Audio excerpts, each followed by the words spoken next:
Jim, and what a time to be a Padres fan. As Jim just told you, even in the NL West after last night and all over the Giants tonight in the Bay, or today 7-0. Now, what has made this game intriguing, and we have an amazing show.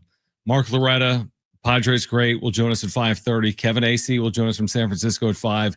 Jaden Danagel, the new quarterback for San Diego State, will join us later this hour. Talk to Christopher McVey from SDSU as well.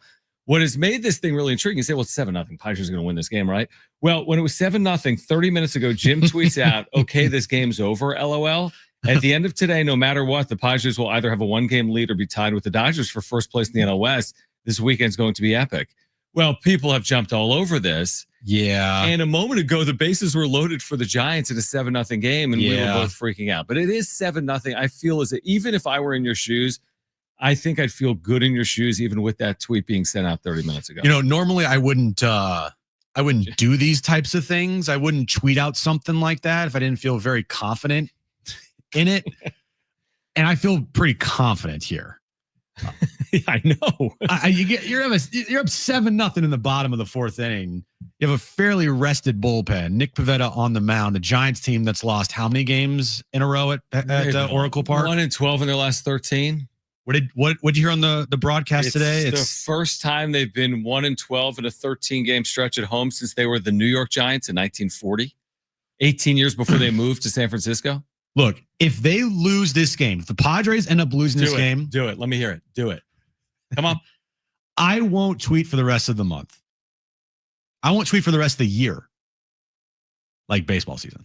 Okay, so you've doubled down.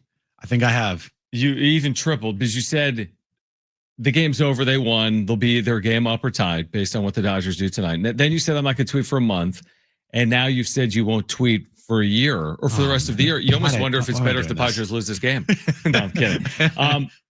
Padres, honestly, as we kind of get into what's happening here, you couldn't ask for more, Padres fans, could you? I mean, last night, another win, convincing, workmanlike, deja vu. What we said 2 days ago was the same yesterday.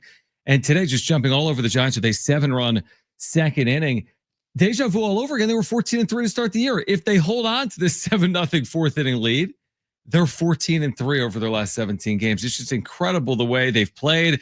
The Dodgers have fallen off. We'll see what happens this weekend. But to your point, I mean, the Padres are in first place. It's the middle of August, and this weekend is going to be epic for San Diego. Every time I see Nick Pivetta striking someone out, I feel so much better, more confident about this tweet that I sent out. Yep. Yeah, they're playing their best baseball at the right time. If this score holds, which I think is going to, I do too. A lot of people do. I just was the one that put out that tweet. Mm-hmm. They will be no worse than tied for the NL West lead heading into this weekend against the Dodgers. Mm-hmm. That is something that I didn't think was possible. Like this soon. I thought maybe next weekend you could have a clash between both teams for the division. It's, obviously there'd be a month plus to play. But I didn't envision this. They're playing such a solid brand of baseball that these recent wins here in San Francisco have felt very workmanlike. No stress. I mean, the score might say otherwise. I get it, Padres fans. It's always stressful. Mm-hmm. But watching the game and watching how the Padres are beating the Giants and winning, dude, these are like the most workman-like type of victories you could possibly watch. Even today, you're like 7-0. This feels workman-like if they finish this off. I mean, with this bullpen and Nick Pivetta, I'm 100% with you. This would be an absolute shocker if any result was other than the Padres sweeping the series in San Francisco. And then you look ahead. And I mean, we've been talking about it now at length, even over the last few days, like if not now, then when? And that's how I truly feel. I think I said last night on the wrap-up show, and I would double down on this. I mean, I would go from disappointed if they didn't win the division this year to like supremely disappointed. Because you can't play like this and be content with anything other than doing that. I mean, they're playing so well. The Dodgers have fallen off completely. Not to say that that's what's going to continue, but they're 14-20 their last 34 games. That's not happening every year with Los Angeles. So I'm not saying it's going to be easy, but I am saying I'm going to be disappointed if they don't finish this off. They have the pieces. They're through the trade deadline. AJ Preller did his part. Now the team is performing to this high level. So You got to go win this division. You have to go win this division for me. It's right in front of them. I know it's only August and there's a lot of baseball left, but I'm not comfortable with any other result from this team other than winning the NL West in 2025. Listen to this stat. Yeah. That will just make me feel maybe a little better about things. The Padres obviously have scored 7 runs today, and that was all in the second inning, which is as many runs as the Giants have scored over their last 45 innings. Wow. They've scored 7 combined runs in the last 45 innings, the San Francisco Giants. Correct. Whew. Well, you better hope this game doesn't go 50 innings. Yeah, that's when the Giants are going to pounce on the Padres. No, I mean, it's amazing how these two teams have gone in complete opposite directions over the last month, right? I mean, there was a point where the Giants had a near identical record to the Padres. It wasn't that long ago. Giants were ahead of the Padres in the standings. And there was a point when the Dodgers were 9 games up. They have lost 9 games. The Dodgers have to the Padres over 6 weeks. 6 weeks ago, the Dodgers were 9 games up. There was a tweet from some of the covers of the Dodgers. Did you see this last night or in the endless scroll that we go through over the last 24 hours? That some of the covers that I forget, maybe Harris with Blake Harris. He said like June 30th, I've done the math on it. It's not to say the Giants were like, he said anything is possible, but I would give it a 0.25% chance that anyone other than the Dodgers wins this division. And you look up a month later and they're tied in the NL West. I think Blake Harris is just like a jobless, like blogger wannabe. I think that's who it was then, but he's like pro Dodger. Oh, for sure. Yeah, okay, he's pro Dodger. That's who it was. Yeah. But I mean, it was like a formality. Like when they were 9 game up, I wasn't thinking about who was thinking about the division? I was thinking about the 6th seed. Yeah, I mean, it was only 10 days ago at the trade deadline. They lost 4 straight, right? Culminating in St. Louis. And then there was the Manny Machado, Jon Jim blow up. Mm-hmm. And that's the moment where they're 13-3, about to be 14-3 since. But if we go back to that moment, Jim, there was no guarantee the Padres were even making the postseason. It was a big question mark. Yeah, they were bunched up with a bunch of different teams. You had the Reds, the Giants, the Cardinals, and the Mets were playing red hot baseball. That's right. Yeah, that's right. And then just like that, they just went on a crazy run. They came home off that road trip. They went 5-5, and that's what we said they needed to do. Yeah. And that Sunday in St. Louis, or even that Saturday night in St. Louis, that was the moment that they just went on. They started going on their run. The bench is the cleared. Jon Jay, yelling in Manny's face moment. Yeah, and that the Padres in that exact moment hadn't even won that game. It was a 2-1 or 3-1 Padres lead. They had lost 4 straight. There was not even a guarantee they were going to win that game. They did. They held on to win that game, and that's the moment where the Padres have started what we believe to be their second 14-3 stretch of the season. They're second, and who knows how this one ends, by the way, Jim. And we said, stop, don't say that. No, not this game. I'm saying they're 14-3, could be 15-3. Oh, yeah. With a win on Friday. Friday. Yeah. But I mean, last year they went 43-19 in their final 62 games. It was the best 62 game stretch in the history of the San Diego Padres. The 2025 team is like, hold my beer. Yeah, and this team's now 14-3 over their last 17 games.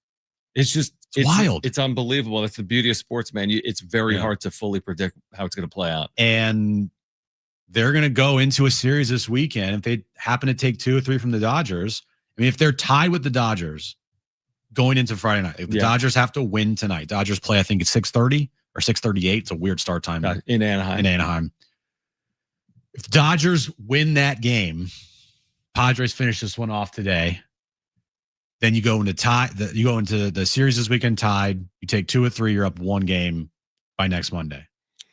Or the Dodgers continue falling off. They don't win tonight. Then, you're a game up heading into that series. But the point is, like, at worst, you lose 2 of 3.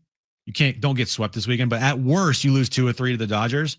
You still only trailing by a game heading into next week, and then you play them again here at Petco Park next weekend. And that's at most, and that's assuming the Dodgers win tonight. Although I forgot this, they did win. Ohtani's starting.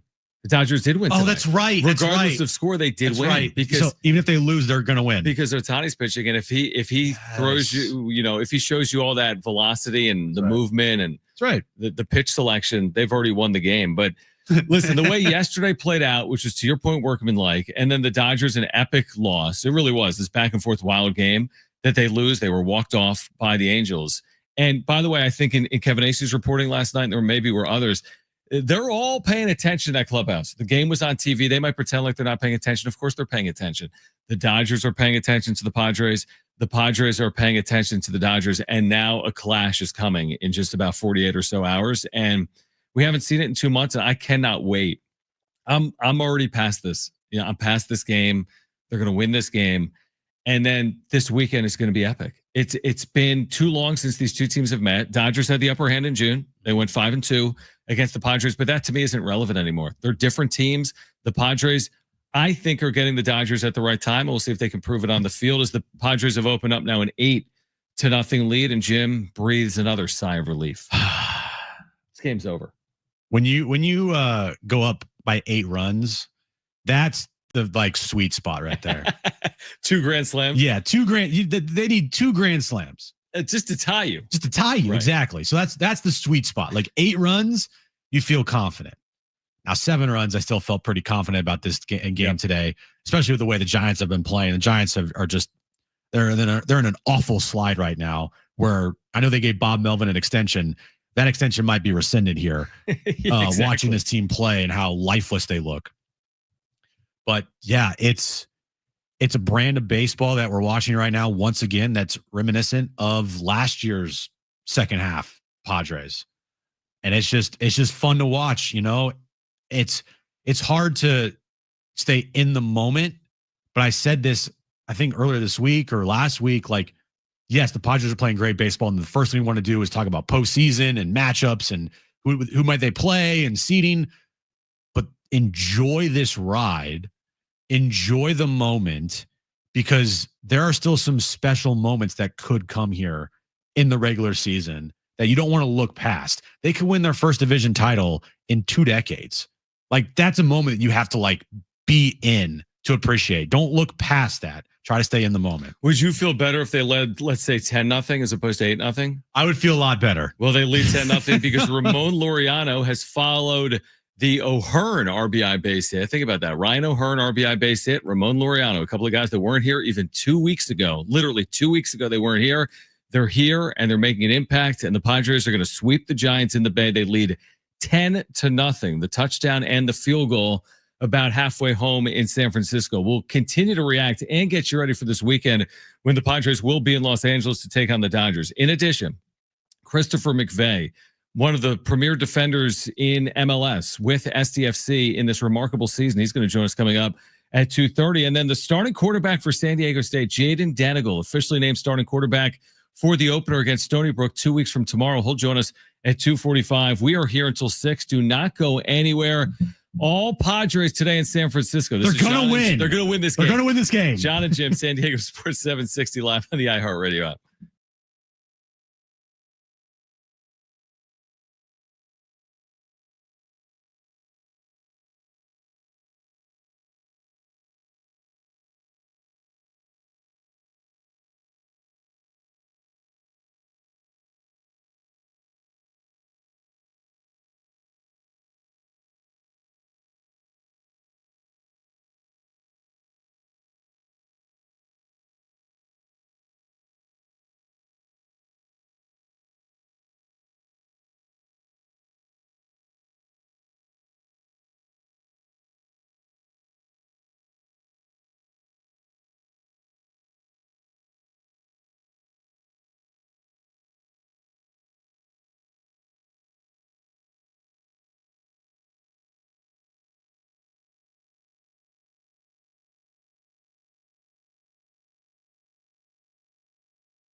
All right, 10-0 Padres in San Francisco. We'll hear from Kevin Acee in the Bay coming up at 5 p.m. Our Padres insider, Mark Loretta, special assistant to the CEO of the Padres. Of course, Padres great as well. He's an all-star here. He'll join us coming up at 5:30. We'll have Jaden Danagel, San Diego State's Week 1 starter for Sean Lewis at 2:45. Chris McVey, one of the premier defenders in Major League Soccer, will join us at 2:30 from SDFC. And we're just watching it play out in real time like everyone else. I mean, we're just soaking it all in like everyone else. This team's performance, the moves at the deadline. It doesn't always work like that, Jim, where you make moves and they just pay off. You know, Freddie Fermin, upgrade a catcher, works. Ramon Laureano, upgrade in the outfield, works. O'Hearn, on your bench, the upgrade, right? Everything just works. Mason Miller, it's worked. Doesn't always work like that. It has worked so far like that for the San Diego Padres, almost like video game-esque. Oh, let me recruit these players in my video game. We'll have the best recruiting class and we'll just win. It's a little bit like what's happened here at the trade deadline for the Padres. And this has to be a very humbling series for the Giants. It wasn't like the Padres went in there and there were close games, all 3 nights or all 3 days. Mm-hmm. It was an ass whooping. It was a beat down of epic proportion. I mean, it was as bad of a series for a team against another team in their division who was fighting for a playoff spot as you could have. What have the scores been? So this is 10-0. We had 4-1 in game 1. What was the final last night in that game? What was the final? Was it 5-1? They all run together. I think it was 5-1. If it was 5-1 yesterday and 4-1 in game 2, they've been outscored 19-2 at home. It was 5-1. 5-1, 4-1, 10-0. I mean, 19-2 against a division rival at home. That's not every series. You're getting outscored 19-2 at home. And this was their quote, last stand. Last stand, have to win the series. Have to play really good baseball. You got Webb and Ray on the mound, and dude, you laid an egg. What I love is you get the Giants again next week at Petco, truthfully. I mean, the Giants obviously have given up. Not to say they're going to win games again, but the Giants are in no position to contend. And again, we talked about August, Jim, like it was this huge hurdle. And it's a credit to the Padres because they've played well. It's not to discredit their opponents because the Padres have played well, but the huge hurdle no longer exists, right? Like there was a scenario a month ago where we're like, man, the Dodgers might be 30 games over 500. They're not. Right. There was a scenario the Giants were in the playoff race. They're not. So the huge hurdle has only become a hurdle. And that's a lot of a credit. That's a big credit to the Padres as well. But we talked about August, like, man, are they going to be able to get through it with their head above water? I mean, to this point, we're halfway through August. And I mean, they've played better than anyone would expect. They're like Michael Phelps. They're above water. They're like swimming. They're swimming like Michael Phelps right now, lapping people. Exactly. Like, oh, that guy came out of nowhere. They have just turn that switch that, I mean, to their credit, we didn't think they could do it again. Like it's in baseball, momentum is a thing. Like we had Phil Nevin on yesterday and he's like, yeah, sometimes momentum, it can just be like rolling downhill. Right. But to replicate what they did last year, the following season with new faces, new players that are contributing at a different level, and to essentially do close to the same. Now there's still time left and there's still a month and a half left in the season, but so far, I mean, you're about to go 14-3 in your last 17 games. Yeah, it still works. Like that's really good. And it's crazy because that's not even like the best record over that stretch of time in baseball. Because of Milwaukee? Yeah. Yeah, that's a good point. And they're still playing at a level where every single night so far for the last 2.5 weeks it's just felt like they're going to win. They're going to find a way to win. And if they lost, so be it. They'd come back and they would win the next 2 games, just like in the Boston series. Got their ass kicked on Friday night, 10-2, came back, played really good baseball on Saturday, Sunday, took the series, and they just put a whooping on the Giants here in San Francisco. We've gotten to the point where we always do the caveat where we're like, well, if this holds up, if they continue to play well, they're 3/4 of the way through their season. There's no mirage here. This isn't unrealistic anymore. This isn't impossible to achieve anymore. I also made this point last night that I want to further go down the path. Like for all the talk about the gap between the Padres and the Dodgers in terms of resources off the field, the gap no longer exists when you get past the trade deadline. There's no money that saves the Dodgers. There's no money that helps the Padres. There's no trade deadline that helps the Dodgers. There's no trade deadline that helps the Padres. An injury for San Diego is impactful like an injury for LA, but it feels more like you are actually on fair footing. Forget about payrolls. Forget about it all. Just outplay them. You're not going to beat them. You're not going to lose to them because they spent more money. You're not going to beat them because you spent more money. You're just going to beat them fair and square. I feel like we've finally gotten to that point in the year where none of that other stuff, Sasaki signing with them, Ohtani's $700 million deal 2 years ago, none of that to me is overly relevant anymore when you're in a stretch run, which is what we're in. Oh, by the way, there's also no waiver deadline either. No waiver. There's nothing that saves anyone. You just got to earn it. Everyone, including San Diego. Yeah, I continue to look at how the Padres are playing. Yes, obviously Mike Schill gets credit, but I will continue to say, man, the more wins that this team keeps racking up, the more praise that I will give to AJ Preller. Like, just completely. Nah, I'm not gonna say turning their season around at the deadline because they were playing better. They were. They won what 5 in a row before the trade deadline, right? Is that what it was? Yeah, they won 5 in a row. Swept the Mets. Took the last 2 from the Cardinals after losing that Friday night really bad. They won 5 in a row, but AJ Preller has his fingerprints all over this 14-3 stretch. He doesn't make these moves. Yeah, they might still be playing good baseball, but this type of baseball, this is next level. What I love about the moves is we both said it. They can make the postseason without the moves, but are you giving yourself the best chance to win a World Series? Something they've never done. You got to just try to do that. And that's what AJ Preller has attempted to do. And we'll see if they can execute it here in 2025. All Padres 10-0 in the 5th inning. We're going to switch gears. Chris McVey, SDFC, will join us on the other side. What a year it's been for the expansion franchise. They've got huge aspirations as well in San Diego this year in Major League Soccer. Plus, Jaden Danagel named San Diego State's starting quarterback for Week 1 against Stony Brook. Will join us coming up at 2:45. When this game goes final, we will have full reaction. We'll hear from Mike Schill, Kevin Acee, Mark Loretta as well on the show today. Here until 6. Jon and Jim, San Diego Sports 760 and live on the iHeartRadio app.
All right, this update is brought to you by Anderson Plumbing, Heating, and Air. Padres all over the Giants today as they lead 10-0. After this game, the Padres will have a half-game lead over the Dodgers for first place in the NL West. Dodgers play the Angels later tonight at 6:30. So at worst, Padres and Dodgers will be tied for the National League West heading into their weekend showdown in LA. And Aztecs news of the day, head coach Sean Lewis announced this morning to the media that Jaden Danagel will be the starting quarterback for the team for the upcoming season. Need HVAC? This month, get 0% for 18 months on a new system. Schedule your free proposal at AndersonPHA.com. Anderson, fast, reliable, wow.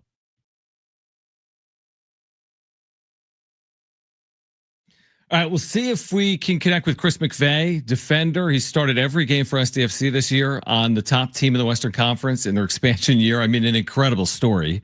You can hear their upcoming match, by the way, Sunday in San Jose. I was about to say San Jose State. In San Jose at 4 p.m. You can hear that right here on San Diego Sports 760. Jaden Danagel, Aztec, newly named starting quarterback for Week 1. He will join us coming up in about 15 minutes.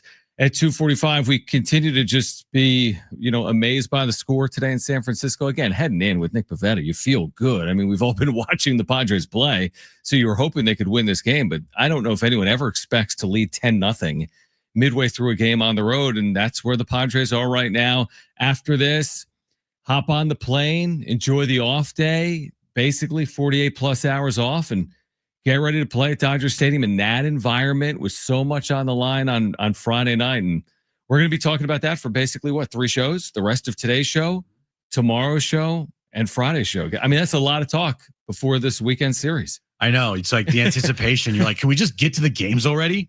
Because, whenever there's a day game on a Wednesday followed by an off day on a Thursday and then a night game on Friday, that feels like forever. I mean, it kind of feels like 3 days, doesn't it?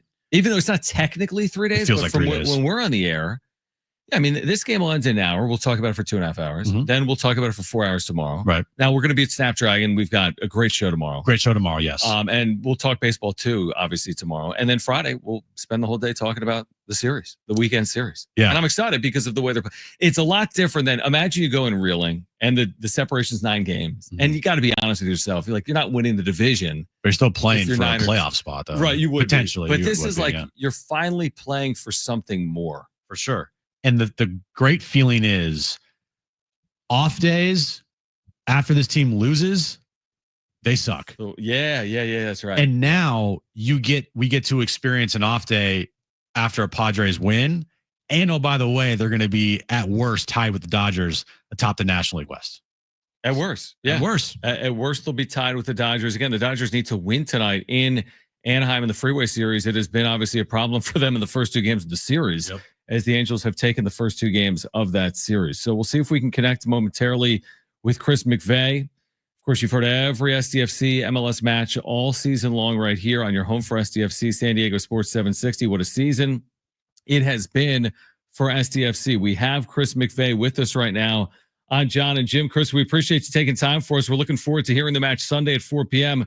right here on San Diego Sports 760 as the second half of your season continues in San Jose. But for our listeners right now, I mean, what has this experience been like for you? You get to San Diego and you're a part of this ride to this point. How would you describe this experience to this point this year with this club? Well, thanks for having me on, first of all. Yeah. I think amazing so far. It's obviously kind of hard to tell before coming here how the squad would look and everything like that. But then again, we knew what they wanted to build here was something that was hopefully going to be very good. But then coming here and a lot of good teammates and the way we play, it's a lot of fun. And also, obviously, the success we've had so far, it's been amazing. So, just really positive. When was the moment that it clicked for you guys as a club that, okay, you know what, we have a chance to do something special and we feel like we're a really good team? I mean, to be honest, the training sessions the first week was just really good quality and really intense. Obviously, then it was more just getting to know each other and stuff like that. But you could kind of tell, okay, we got a lot of really good players on the squad. So that was kind of the first sign maybe. And then I think, we had preseason games. There was one game where we beat Red Bull 5-0 where, it started clicking a lot right before the season started. And I think then you could kind of tell like, okay, we can be a really good team. And yeah, that's pretty much it. Chris McVey with us right now, defender for SDFC. Correct me if I'm wrong, Chris, because I think I have some stats from maybe a couple of games ago, but you basically have played every minute of every match, right? And how much pride do you take in being that guy, not just starting, but being out there basically for the full 90? Yeah, I mean, that's been really good. I missed a couple of games here recently just because of an injury, but back the last 2 games now. And yeah, before that, I played pretty much every minute. So it's been really good. And like, yeah, I mean, that's kind of what you want to do, right? Coming here, that was the goal, to play a lot and obviously keep improving for me individually as well. So to be able to help the team get as many points as we've had and so on, it's been amazing.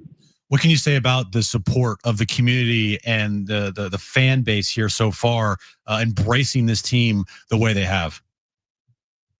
Yeah, that's been great from day one. I came in on December just to check out the area a little bit and stuff like that, and I got to meet a lot of the fans, and the excitement from their side just to have a team here was great from day one. And I mean, all the home games pretty much have been a great atmosphere. So yeah, I mean, you can kind of tell. Obviously, it helps when we do good, but even before knowing that, they were there supporting us and stuff. So it's been top from day one. SDFC defender Chris McVey with us right now. Jon Jim, San Diego Sports 760. What does it mean to you to have the contract extension, be here through 2027, a chance to be here through 2028 and beyond? What does that mean to you? Yeah, I think that's kind of a receipt that I've been doing really good, and the club likes me as well. So yeah, I think just positives from that, and then to be able to be here for hopefully another 2-3 years. It's really exciting. So this is just the beginning, and it's been going great. But hopefully we can create something really good here for the future as well. So yeah, I'm really happy with the contract extension as well. So yeah, it feels good. What are some things, I know you guys are riding a 5-game road winning streak here. What are some things that you still feel like you need to work on as a club here to continue playing at a high level that you're playing at right now? Yeah, that's been a good thing also. A lot of players have been rotated in, so you can kind of tell we have a really broad squad. A lot of guys are able to step up and play, maybe that hasn't got as many minutes before, or young guys and stuff like that. So you've kind of seen that in the last couple of games as well. A lot of young guys getting the chance and really performing. So that's been one of the things. And yeah, I mean, I just think, there's a couple teams who we played who's been kind of in a little lower block and stuff like that. So there's, depending on how teams play against us, just kind of sticking to our principles, and also, figuring out the way to break defenses down and score a lot of goals. And I think that's really important for us going forward. SDFC defender Chris McVey with us. Chris, what would it mean to the club, not just winning the West? I mean, that alone would be an incredible accomplishment, but you're right in the race for the Supporters Shield as well right now. I think just 2 points behind Philadelphia. I mean, what does that mean to a player to, win a conference or win a Supporters Shield in this league? I mean, that's kind of what you go for the whole time. You want to win trophies and win games and titles. So to be able to be there now and compete, it's what you want, and it's really exciting. Obviously, it was hard to tell in the beginning of the season how it was going to be, but now going into it here in the end stretch, it's like, it's a lot in our own hands. If we win our games, then, there's a chance.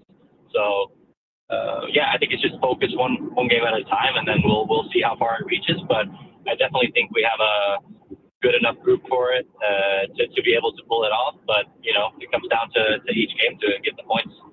The road continues on the road Sunday at San Jose, and you can listen to that match right here on San Diego Sports 760, SDFC San Jose, 4 p.m. from Northern California. Chris, we appreciate you taking time for us. Continued successes. We'll be listening and watching, and we appreciate you doing it. Thank you. Appreciate you guys. All right, great stuff from Chris McVey. We're going to take a timeout because Jaden Danagel joins us on the other side. He's been named the Week 1 starter for San Diego State. That's 2 weeks from tomorrow when the Aztecs take on Stony Brook at Snapdragon Stadium. The Michigan transfer. He won a national championship under Jim Harbaugh. He was the understudy to J.J. McCarthy 2 years ago at the University of Michigan. He's now San Diego State starter. He's out of Southern California, and he'll join us next on Jon and Jim.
All right, we're going to connect with Jaden Danagel, San Diego State's quarterback for Week 1 against Stony Brook. The Michigan transfer scheduled to join us momentarily. We're also keeping an eye on Oracle Park in San Francisco, where I think the Padres have a command of this series finale. They lead 10-0 in the 7th inning. I think they're going to win this game. I feel good. Now, do you go to Mason Miller for 2 innings? Do you go to Suarez for 7 outs? I mean, what are you trying to do here with the 10-0 lead? You know how cruel it would be is if they just deployed Estrada and Mason Miller and whoever else in the bullpen. What's more cruel, doing that or deploying Bryce Johnson? Because you're up 10 runs in the 9th inning. But they wouldn't, because there's a day off. Of course, they're not going to do that. No. But they're not going to need to use leverage, guys. Although all of their players are basically leverage relievers. Right. Even David Morgan, he probably won't get in this game. It's probably going to be a Yuki Matsui situation here. Yep. But they have, and I saw AJ Casville tweet about it.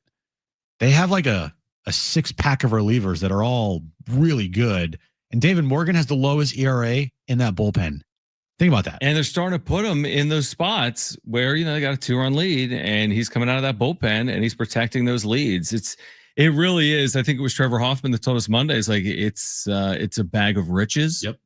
Is what they have to deploy. And it's worked out, and we'll see if it works out this October. Again, a year ago they had it. That wasn't the issue.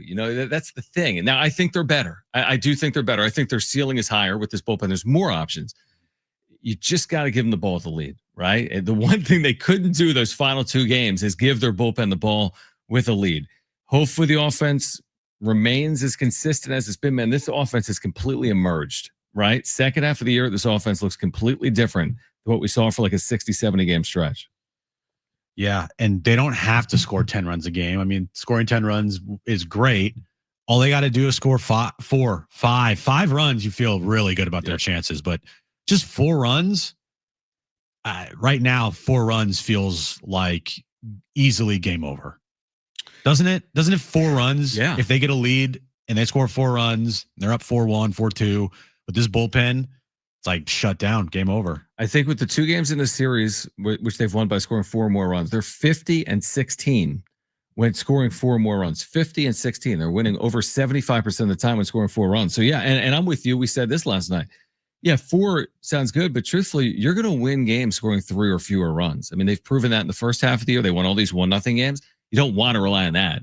But if you win a game 3-1, so be it. If you win a game 2-0, so be it. And that's probably going to happen as well at some point, as the Padres are looking to tack on here today in San Francisco. They now lead 11-0 over the Giants. So guys, my tweet was fine.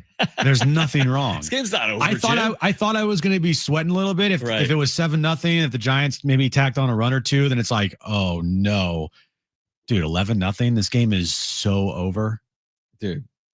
It's funny because there was a brief moment. It was before our show. Bases loaded. 7-0, and the Giants had loaded the bases for Dom Smith, who actually hit the ball pretty well into the left center field gap, but it was caught by Jackson Merrill, and the Padres have not looked back. I mean, at this point, you're wondering, like, what's their largest margin ever in San Francisco again? I mean, you don't win a lot of road games by, 12, 14, 15 runs or whatever they're trying to do here today, but 11-0 in the 7th inning. And we're going to react to all of this. We'll hear from Mike Schilt when the game goes final, which will be at some point in the next hour. Kevin will join us. Kevin Acee will join us at 5 p.m. We'll look ahead to the Dodgers series. Then I'm looking forward to connecting with Mark Loretta, who at one point was in the running to be Padres manager. Or maybe even like their general manager. Potentially. 100%. I mean, a guy that had a standout baseball career, was an all-star in San Diego, has been, in this organization. He's going to join us coming up at 5:30. We talked to Phil Nevin yesterday. There's this all-star game, the perfect game all-star game this weekend at Petco. We talked to Trevor Hoffman. We'll have more guests on this week, but we're going to get our share of perspective on the Padres from some people that have played for the Padres here coming up. Yeah, and people from inside the organization. Mark Loretta, Trevor Hoffman, both people that are very connected to this organization and the Padres, So yeah, getting their perspective on things. They're around this team a lot. It's going to be a fun conversation later today. Should I sneak in this call here from Dave? We're still trying to connect with Jaden Danagel. Let's do it. So let's go to the phones. Dave has been very patient. Dave, I may have to cut you off if Jaden Danagel calls in, but Dave, we appreciate the patience. You're on with Jon and Jim. Thanks for calling. Yeah, well, certainly I'll defer over to our San Diego State friends here if need be. Appreciate it. But anyway, I feel bad for Bob Melvin. I think that, God, this is the kind of game that gets managers fired. But having said that, going back, guys, about 8 months ago, 9 months ago, if you remember, we all thought, let's raise our hands and be honest about this. Remember, we thought it was baseball Armageddon happening with the Dodgers and their money. So once again, the baseball gods have come back down and reminded us, as they did in 2023 when everybody thought the Padres were going to go to the World Series, that the game is still be played between the two lines, and it's about a 162-game season, and how every team somehow manages through that. And so we're at a great point right now. I'm hoping that I want to get your thoughts on this. I want to see Manny Machado and Fernando Tatis both show up and post numbers together on the Dodgers consistently for 3 games. This is a statement series now because of the implications that come with tiebreakers and everything else. This is a big deal, and let's hope that we can finish the job here, and just never forget the baseball gods are in charge, not us. We appreciate it, Dave. I mean, this specific weekend, I mean, I'm cool with however they win. I'm going to stick by that point. I mean, if it's Jake Cronenworth and Ramon Laureano leading the way, amazing. If it's Manny Machado and Fernando Tatis Jr., and I would say this is a little under the radar. Tatis has played very well. It's continued here today. He's had multiple hits. He's now hitting 5 consecutive games, 4 of them maybe multi-hits. So, I mean, Machado's led the way all year. And Tatis has been up and down. We've talked about it. But if they win behind Jake Cronenworth, amazing. If they win behind Manny Machado, amazing. Same result. Well, to Dave's point, who are the best teams in baseball right now? The Brewers and the Padres and the Seattle Mariners. And the Toronto Blue Jays. And the Toronto Blue Jays, okay. Did any of those teams in the offseason spend big-time money? No. Those teams didn't. Padres didn't. Blue Jays were trying for Ohtani. They didn't. Now they signed some of their guys, right? Like Vladdy. Brewers, they didn't re-sign Willie Adames. They also traded away Devin Williams. Oh, there he is, Brent. And so, yeah, the best teams in baseball weren't the teams that made all the splashes this offseason. And look what's happened. All right, let's catch up with the Aztecs starting quarterback here in 2025. Jaden Danagel named San Diego State starter. Now you can see Jaden and this team tomorrow night at FanFest. FanFest tomorrow is a free event. Tickets are available. You'll need some tickets, but they're free. They're available at goaztecs.com. And Jaden Danagel, named starter earlier today by Sean Lewis, with us right now on Jon and Jim, San Diego Sports 760, home of the Aztecs. Jaden, first of all, thank you for your time and congratulations. And who's the first person you get on the phone with once you get the news from Coach that you'll be starting week 1 against Stony Brook? Who do you connect with first? Hello, and thank you for having me on. But my dad was definitely the first person I called when I got the news. And obviously becoming the starting quarterback of this team, it's a big accomplishment. Sean Lewis, the head coach here, his style of offense. When you decided to transfer here to San Diego State, what made Sean Lewis's offense so appealing to you? Just where the offense can be so explosive, and I like Coach Lou and his pass at his other stops. The way the offense can be ran through the quarterback and be the decision maker and have an explosive offense, not only run the ball and throw the ball. So I thought it was a great opportunity to come back home and be able to put up some numbers back at home. So, and I love every part of my decision. Back home in Southern California, Jaden Danagel, he will start for the Aztecs 2 weeks from tomorrow. How's your relationship with Bert Emanuel Jr.? I know you talked about this earlier today with the media, but you and Bert both come in. Football's such a small world, isn't it? You're at Michigan. He's at Central Michigan. And now you're reconnecting in Southern California at San Diego State. How did you push each other throughout this process? And what's your relationship like in the QB room with Bert? It's good. We have a good relationship. Bert's an elite athlete, and I know I've learned so much from Bert, and he's probably learned something from me. We have a good relationship. We're pushing each other each day, trying to get better and continue to make plays, both of us making plays through this offense and pushing this offense. So we've had a great relationship ever since we came in, just competing against each other. Yeah. How'd your time in Michigan prepare you for this moment, becoming the starting quarterback with the Aztecs and starting quarterback in college football?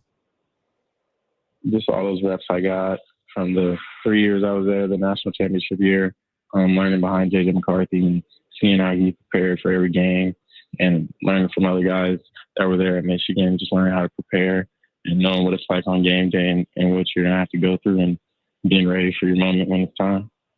Jaden Danagel with us right now, San Diego State's starting quarterback here in 2025. Again, you can see him tomorrow night, Fan Fest at Snapdragon Stadium. Free tickets are available at goaztecs.com. How do you describe your leadership style? What does it take to be a good leader and quarterback? Not only vocal, but I think the biggest trait is being a tone setter. Coming out there the first play and whatever first drive and making plays. I think that's the ultimate way to be a leader, just coming out and being a tone setter for the offense, and then starting fast is the biggest thing for me. So far, I mean, how has camp gone for you personally? Obviously, you're the starting quarterback now of this team, but taking first team reps, learning the offense, how has everything gone for you in training camp? It's gone good. Just learning the offense, getting more comfortable every day with the RPO world has been very, very comfortable. But I think throughout this whole process, it's been I've been so much better through this RPO world and learning the different type of offense. I think it's been super good through this camp. You know, when you were at Michigan, I want to say you were taking reps against maybe the statistical best defense in the country with the Wolverines. Now you're with the defense that returns basically everyone from a year ago. And of course, San Diego State has been known for its defense for the last 2 decades. What's it been going up against? What's it been like for you going up against this 4-2-5? Yeah, we got some dogs on our defense with stars all around and definitely all returning, so they all play together, communicate well, and they all know their roles and responsibilities. So it's been good competitive camp every day, whether we win the day, whether they win the day. But we definitely push each other. We get better every day. So, Sean Lewis, a very high energy type of guy. You played under Jim Harbaugh, also high energy type of guy. Do you see any similarities there between the two as far as, maybe their coaching style and, of course, the energy that they bring every single day to practice? Yeah, they both have an attitude to them of attacking the day and being the best person they can every day. That's definitely the biggest similarity I see, but definitely different people, different coaching styles, and both very good. So, yeah. Jaden, we'll let you get to the meeting rooms because I know you have a meeting coming up in a couple of minutes, but final one for me would be, what is it like after you leave for Michigan, but you're from Southern California? What's it been like for you and your family to get back to California these last handful of months? It's been amazing being able to be so close to home, see my younger brother, and my mom, and my father. So that's been good to be about 2 hours from home.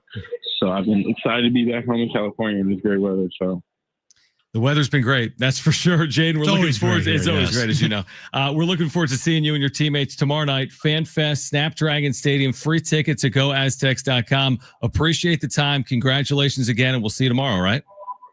Yep, see you tomorrow. Thank you. Great stuff from Jaden Danagel. All right.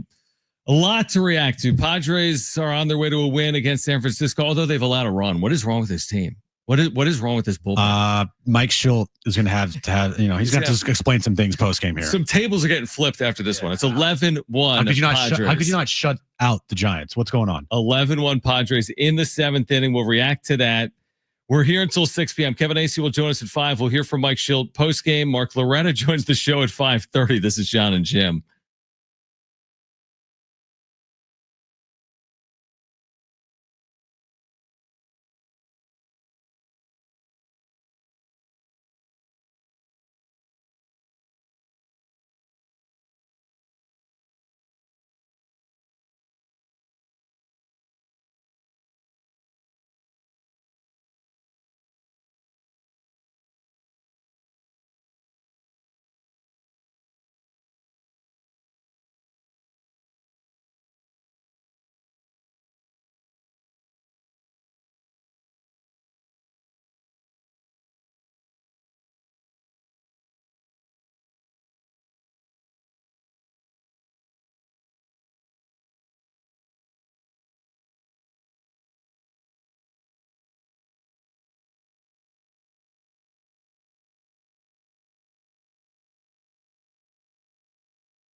All right, this update's brought to you by Staples Stores. Padres all over the Giants today. They're up 11-1 in the top of the 8th inning. Once this game goes final, they will officially be in first place in the National League West by a half a game over the Dodgers. They will, at worst, go into the weekend series against LA in LA, tied atop the National League West. And we just talked to him. Jaden Danagel has been announced this morning by Coach Sean Lewis to be the starting quarterback for the Aztecs football team for this upcoming football season. How many times have we all said that was easy? Well, the Staples Easy button is back, and it's got everyone saying it again for custom prints, shipping services, even passport photos, plus quality products delivered next day to over 98% of the U.S. Staples. That was easy.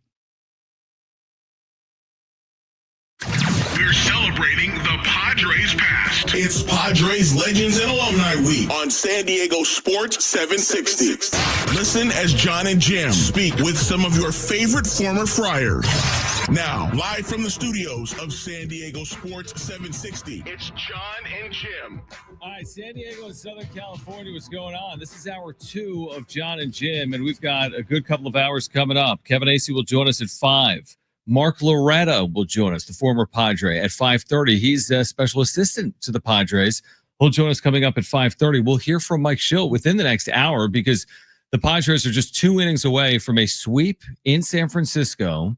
And to Jim's point, the way MLB standings work is everything concludes at the end of a day. So at the end of the day, if the Dodgers win, the 2 teams are tied. If the Dodgers lose, the Padres are a game up in the division heading into Dodger Stadium. I guess for a brief period of time after this game, they'll technically be 1/2 game up in the division. But of course, it's going to be contingent on what the Dodgers do tonight. So here we are heading for Dodger Stadium in the next couple of days, and everything going the way of the Padres right now, leading 11-1. But the cool thing will be to see the standings after this game, and the Padres will be on top of the Dodgers. Correct. At this point in the season. Not like it's the first week or the first month when they did start out hot. Yeah, it's not 1-0 or even their 14-3 stretch, right? I mean, we're almost less than 40 games remaining in the regular season, and the Padres will be on top of the National League West after today's game.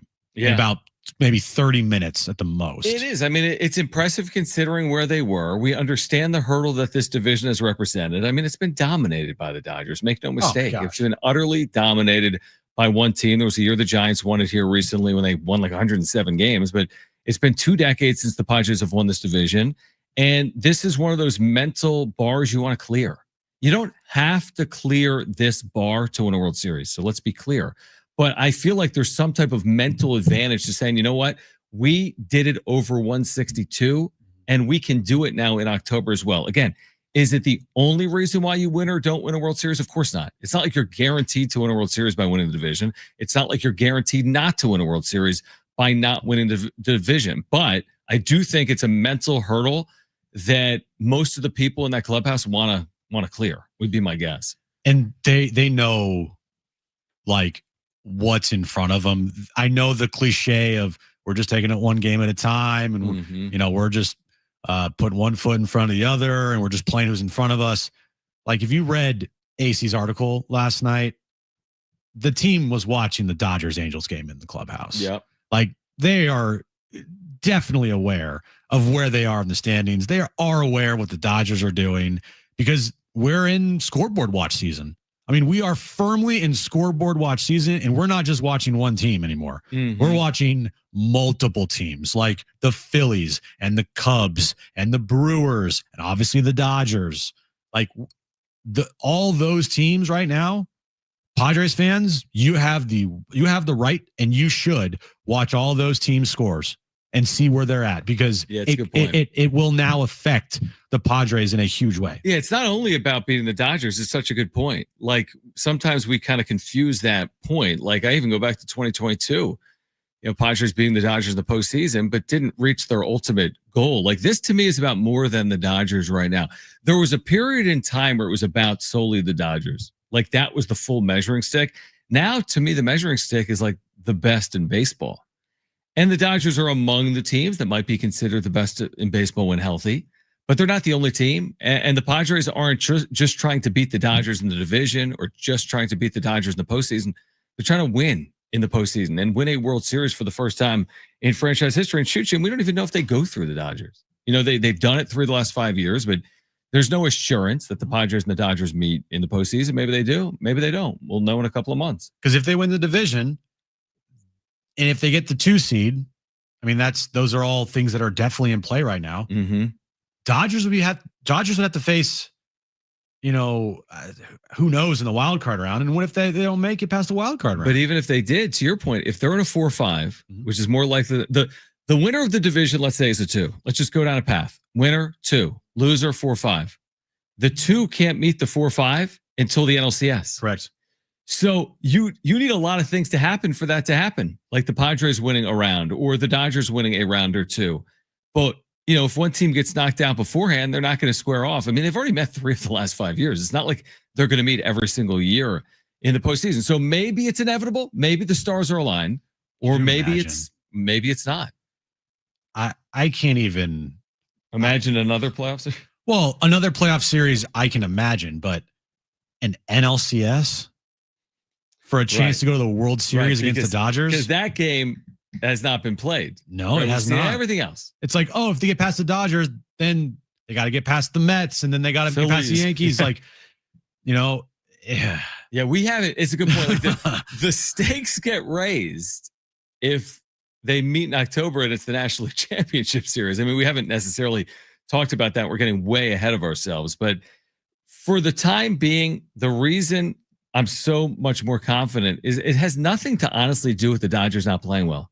My confidence has everything to do with the Padres playing well.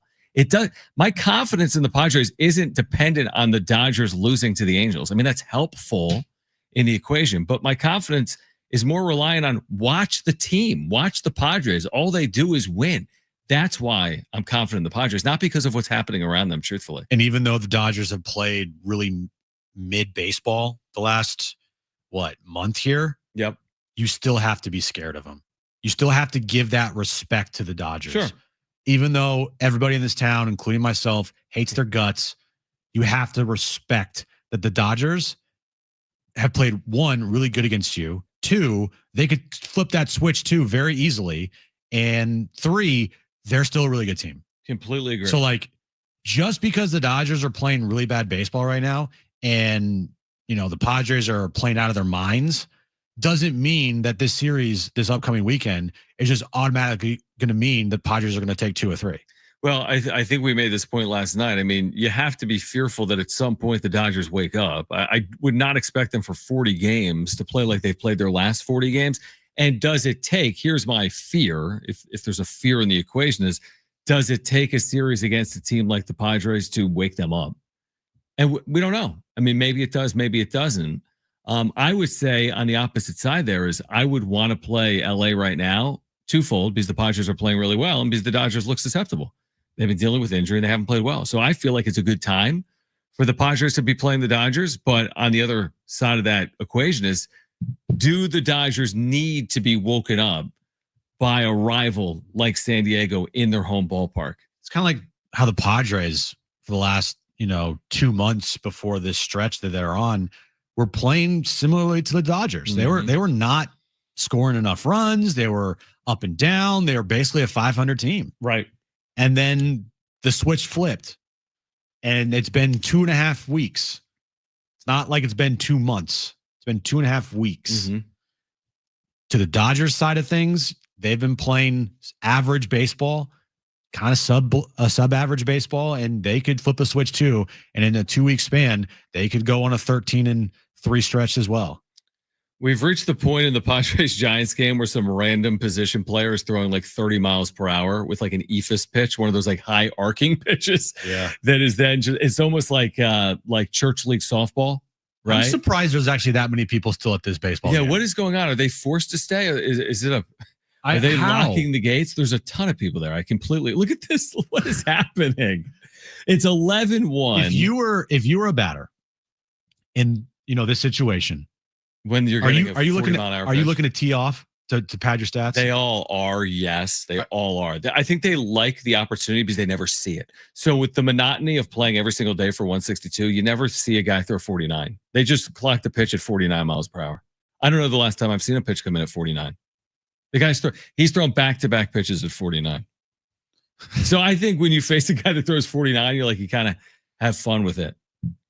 Yeah, I would go off. I would try to tee off because I don't want this guy to get me out. I don't want. It's like it's almost like in the NBA, guys don't take half court shots because they don't want their 3-point percentage to go down. Right. Unless you're Steph Curry, he doesn't care. Right.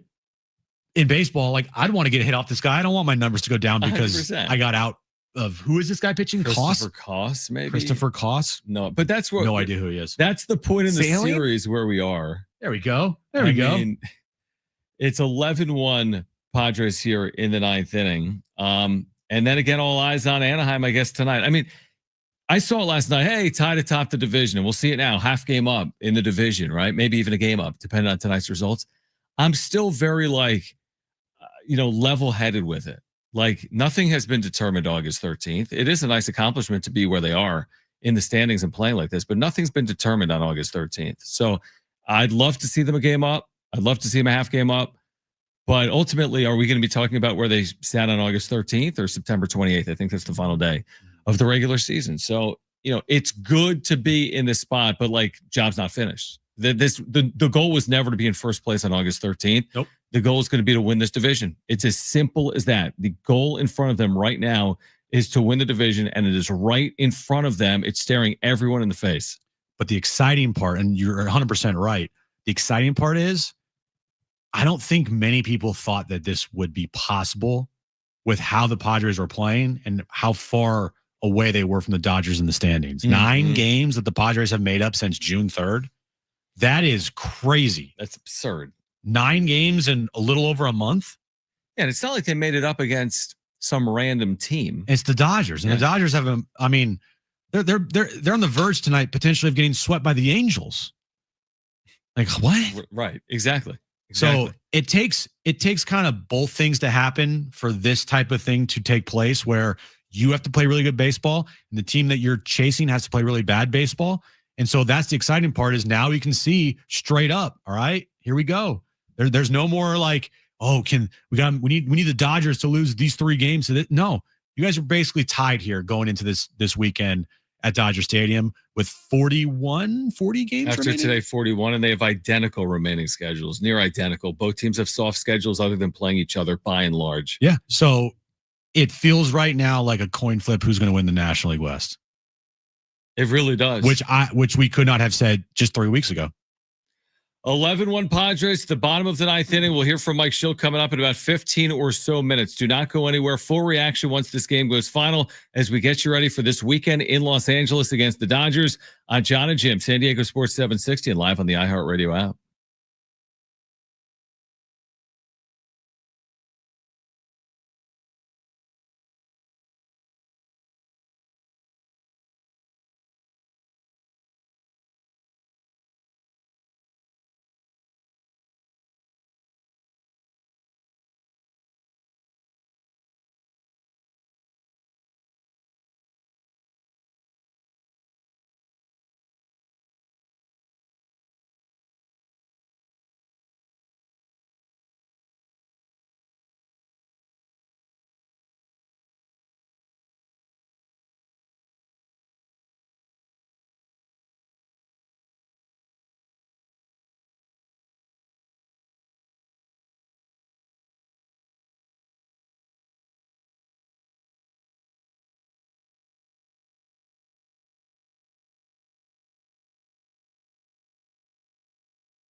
All right. By the way, SDFC Midweek Live is tonight at 6 right here on San Diego Sports 760. We'll hear from the head coach, Mikey Varis.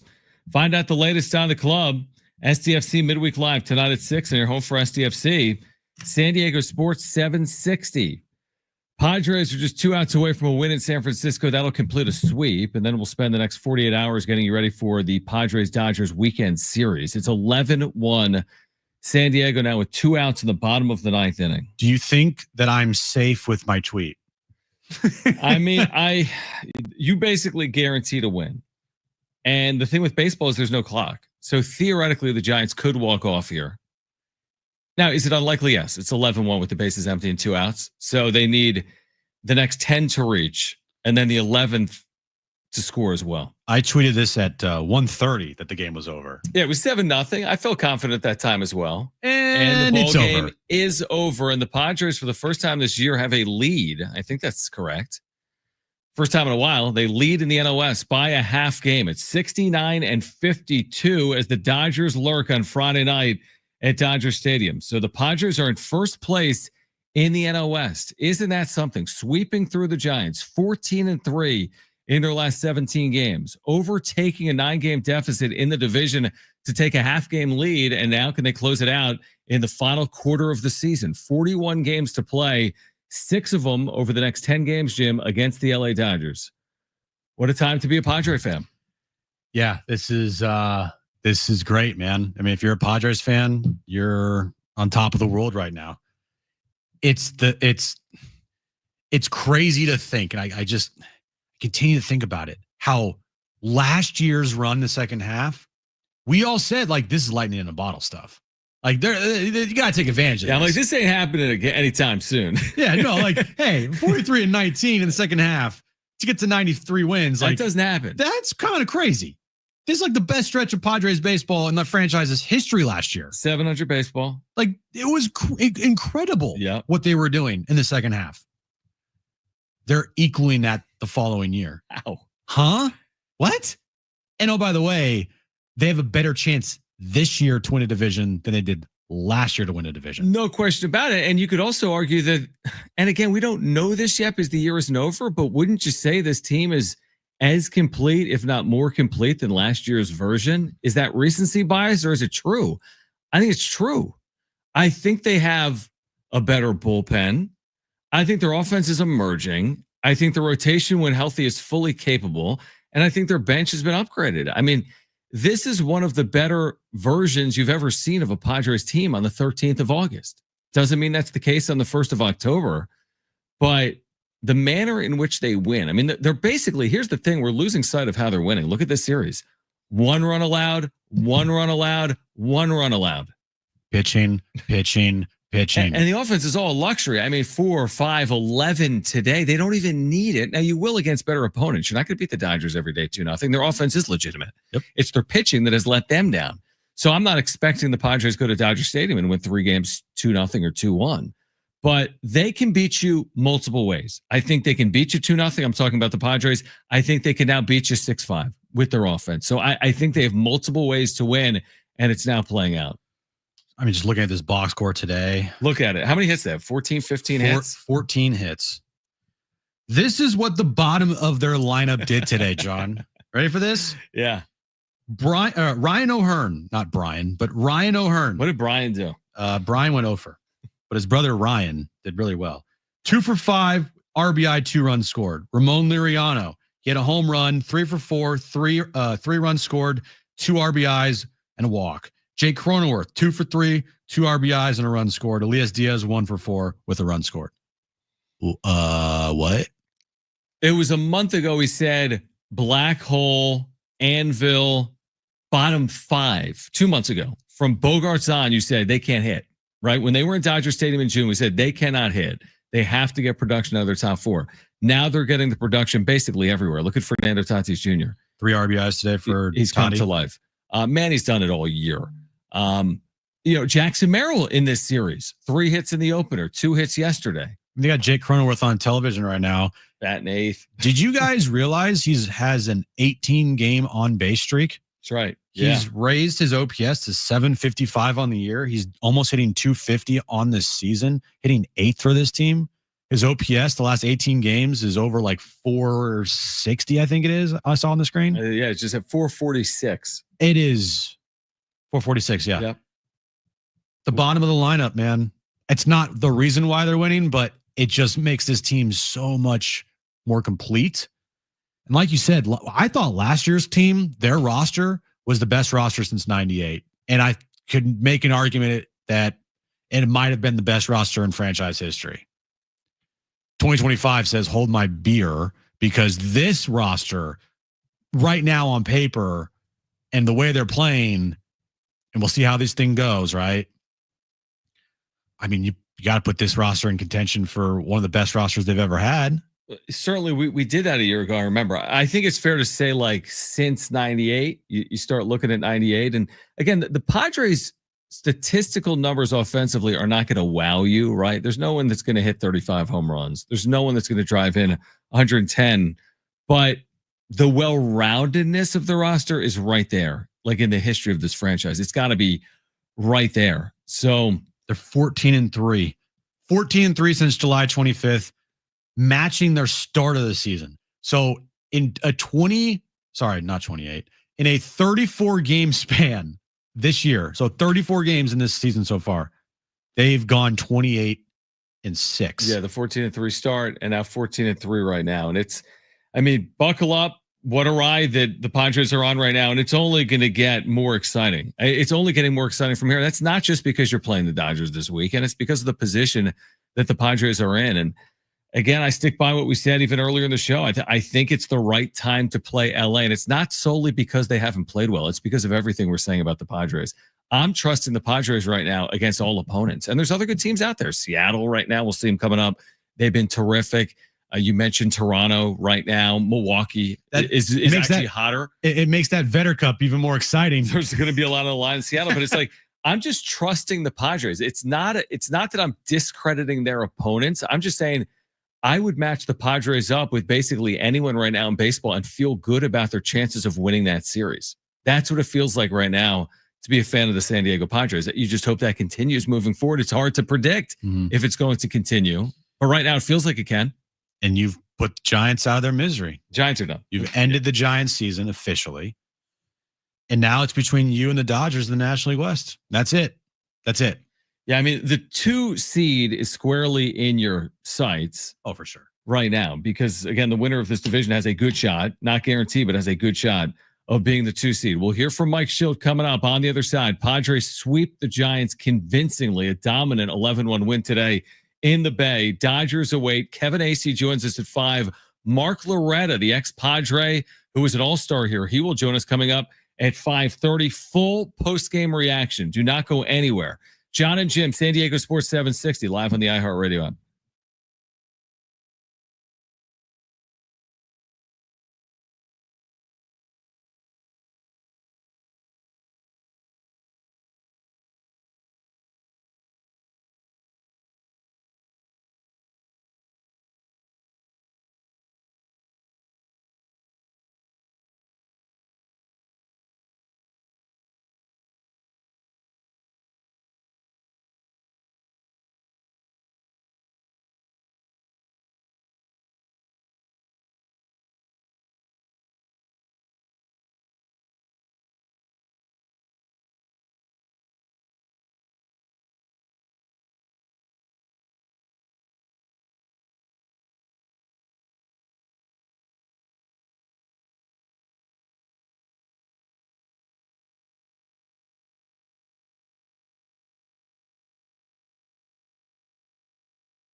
All right, this update's brought to you by Staples Stores. Padres all over the Giants today, 11-1. They are now in sole possession of first place in the National League West, leading the Dodgers by a half a game. Of course, Padres and Dodgers get underway for a 3-game series starting on Friday night in LA. We had him on earlier in the program. Jaden Danagel has been named the starting quarterback for the Aztecs for the upcoming season. How many times have we all said that was easy? Well, the Staples Easy button is back, and it's got everyone saying it again for custom prints, shipping services, even passport photos, plus quality products delivered next day to over 98% of the U.S. Staples. That was easy. All right, we're going to hear from Mike Schilt coming up, and then Kevin Acee from San Francisco joins us at 5 p.m. All Padres this week in San Francisco.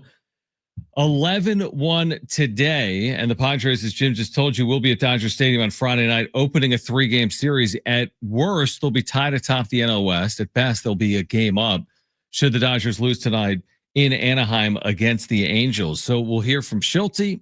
We'll hear from Acee. Mark Loretta is going to join us coming up at 5:30 as well. And it's such an exciting time. It really is to be a Padres fan. It's like we're going through something all over again. It was so hard to be able to say that when last year ended. Just the idea of it. Here we go again. Can they really put themselves in this position or better a year from now with the headwinds, man? Jerks and Profar out the door. Concerns about payroll, ownership changing, the offseason. You lose out on Roki Sasaki. The first sizable move comes when pitchers and catchers report in the addition of Nick Pivetta. And from last offseason and the bottom of the barrel feeling with the way last year ended to get back here, I think speaks to the highs and lows of any, season or being a sports fan. And here's the thing, we don't know what's going to happen from here on out, but you almost feel, if you don't feel the same amount of confidence as last year, that would surprise me. And I think a lot of people are probably more confident than they were a year ago in the Padres right now. And that's really incredible to say. You can't say in sports very often, oh, we'll just get him next year. Right. Exactly. That's the thing is like so many things change next year. That's why you have to try to take care and take advantage of the moment in front of you. Not many teams can be like, oh, we'll get him next year. I mean, there's a couple in the history of sports like, oh, they'll get him next year. Of course. Right. Because they're just that good. And, like the Chiefs. But hey, even with the Chiefs in the NFL, Patrick Mahomes could go down with a season-ending injury in week 2. Then there goes we'll get him next year. Yep. And there goes the season. Yeah. So the term of we'll get him next year, I never like saying that because so many things can happen in the following season. Right.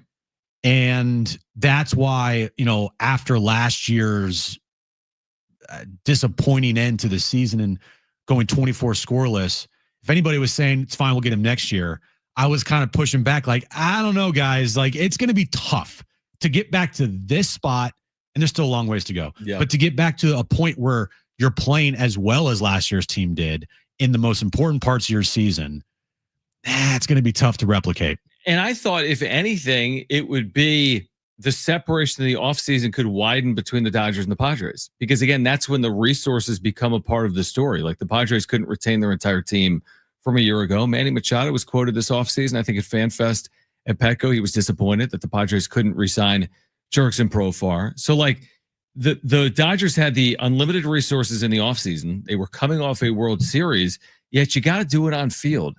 And for whatever reason, however this has presented itself, it just has. Like, we don't have to rehash, well, the Dodgers have dealt with this injury and they haven't played as well recently. Who cares? Here we are in the middle of August. No excuses. And the Padres are a half game better than the Dodgers. So, and to that point, there's no excuses moving forward. I mean, if the Dodgers outplay the Padres, they're going to win the division and vice versa. But to get to this point and have these opportunities in front of you where 6 of the next 10 games are against the Dodgers, 6 of the next 10 games are against the Dodgers.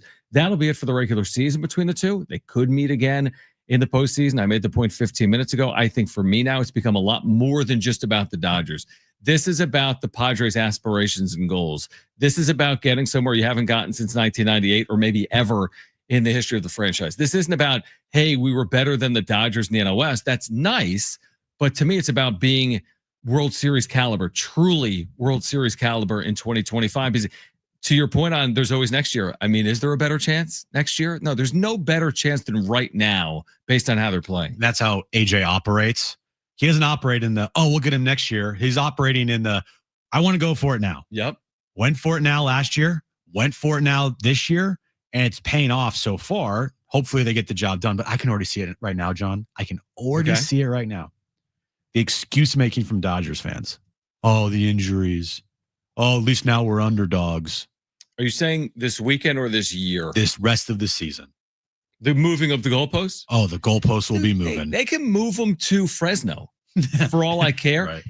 If the Padres go through the Dodgers or don't and get to a World Series or win one, I don't care. Well, we have multiple. Nobody cares. Okay. If like that's irrelevant to me. That you're right. Goalposts are getting moved every single day right now by fans of other teams. But that to me is irrelevant. What we're all on board for is watching the Padres do something they've never done before. We don't know if that's going to happen, but that's the beauty of fandom. And we're along for the ride.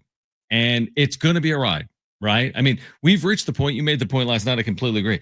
This is no longer about the playoffs. This is like, man, if the Padres don't make the playoffs, you're looking at an epic all-time baseball disaster. Yes. Okay. Like what the Giants are doing right now. You're looking at a disaster. Yes. So assuming they make the postseason, this is no longer about the 6 seed, which we talked about for weeks on end.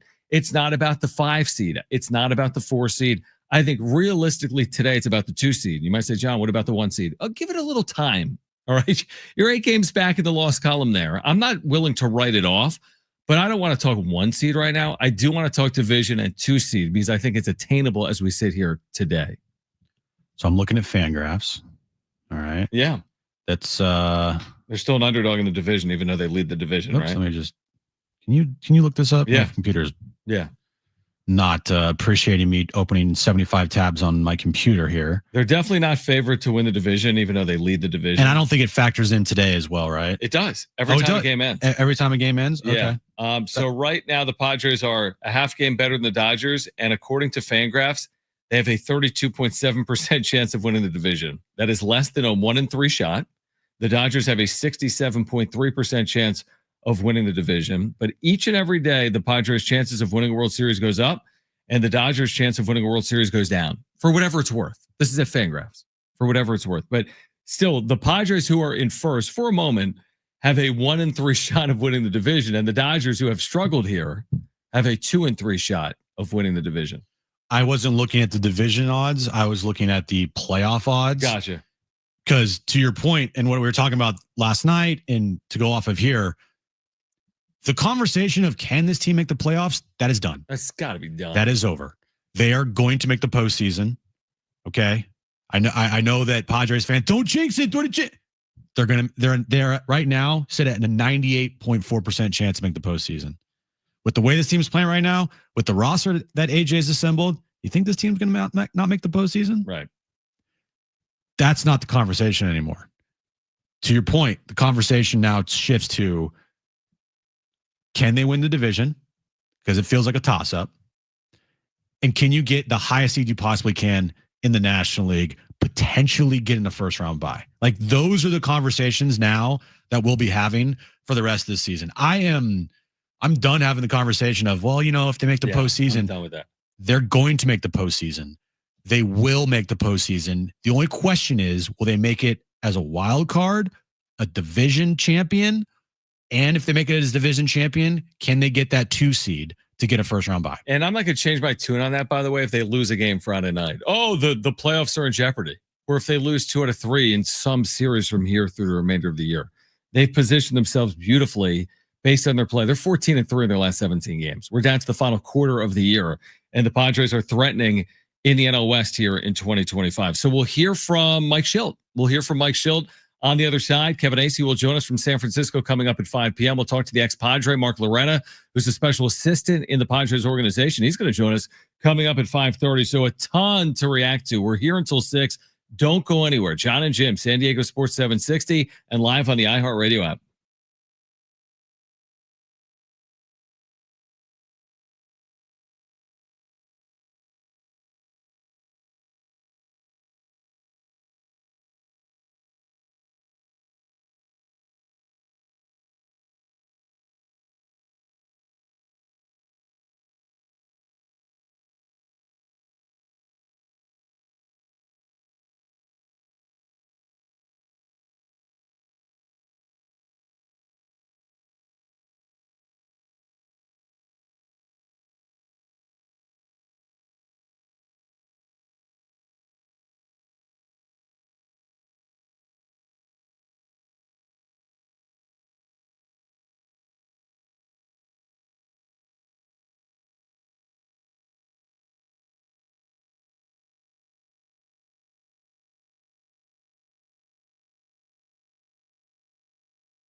All right, Kevin Acee is going to join us coming up at 5 p.m. Mark Loretta, Padres special assistant at 5:30, the ex-Padre, will join us coming up as well. Let's hear from Mike Schild. All Padres today. They've got a half-game lead in the NL West. Dodgers will play later tonight. Padres will be in L.A. Friday night to begin a 3-game weekend series. Here was Mike Schild postgame reacting to how the Padres are playing right now. You know, we played a lot of really good baseball. Pitching's been good, defense, base running. I've been really pleased the last, week or so about the offense dictating the game. The last 5 games, I feel like we've continued to pitch well, continue to play defense, continue to do all the little things that are required to help you win a ball game. But the offense is really dictating and setting the tone and really taking over the game. So on display again, a bats 1 through 9, outstanding. Toddy at the top doing his thing. What a play, by the way. Oh my gosh. Wow. That was about as good as you're going to see in the 5th. But all the way through, tough at bats. Laureano, man, can't say enough about his at bats. O'Hearn, big at bats today. And then Crony. So production at the bottom of the lineup. O'Hearn, and then like we said, Laureano and Crony have been fantastic. Diaz took some good at-bats as well. You talk a lot about how it's played out, that those little things will win you a lot of games. That's right. But then when you add this on there, what can that do for you? Yeah, I mean, that's the thing. You do the little things to give yourself every opportunity to stay competitive and stay in every ball game and win on the margins. And but also when you have, crooked numbers offensively, it creates more of a breathing room. And so it's just really the best version of it. You'll be in first place either way going into Friday, Dodger Stadium. How do you feel you guys match up this time especially after the deadline? We feel good. We always feel good regardless of who we play. So we're excited to go compete. And, clearly it's a series people are going to be paying attention to. And we're just going to go play good, clean, fundamental Padre baseball.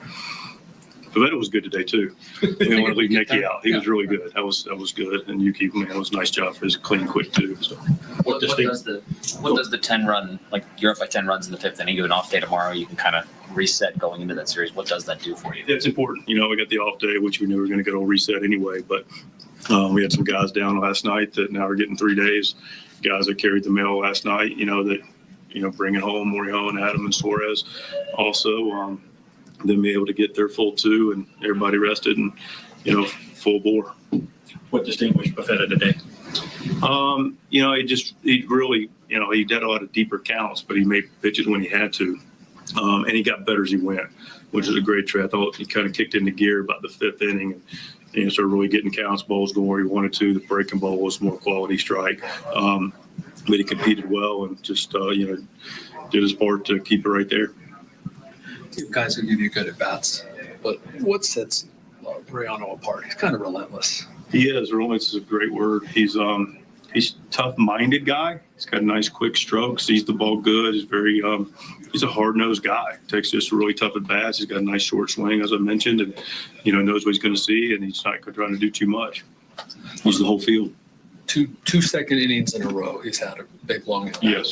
Did you find both of those to be significant in terms of setting up? No question, absolutely. I mean, listen, that's a drain. On the other pitcher. We celebrated earlier today. He had a really nice long at bat before Iglesias' homer yesterday.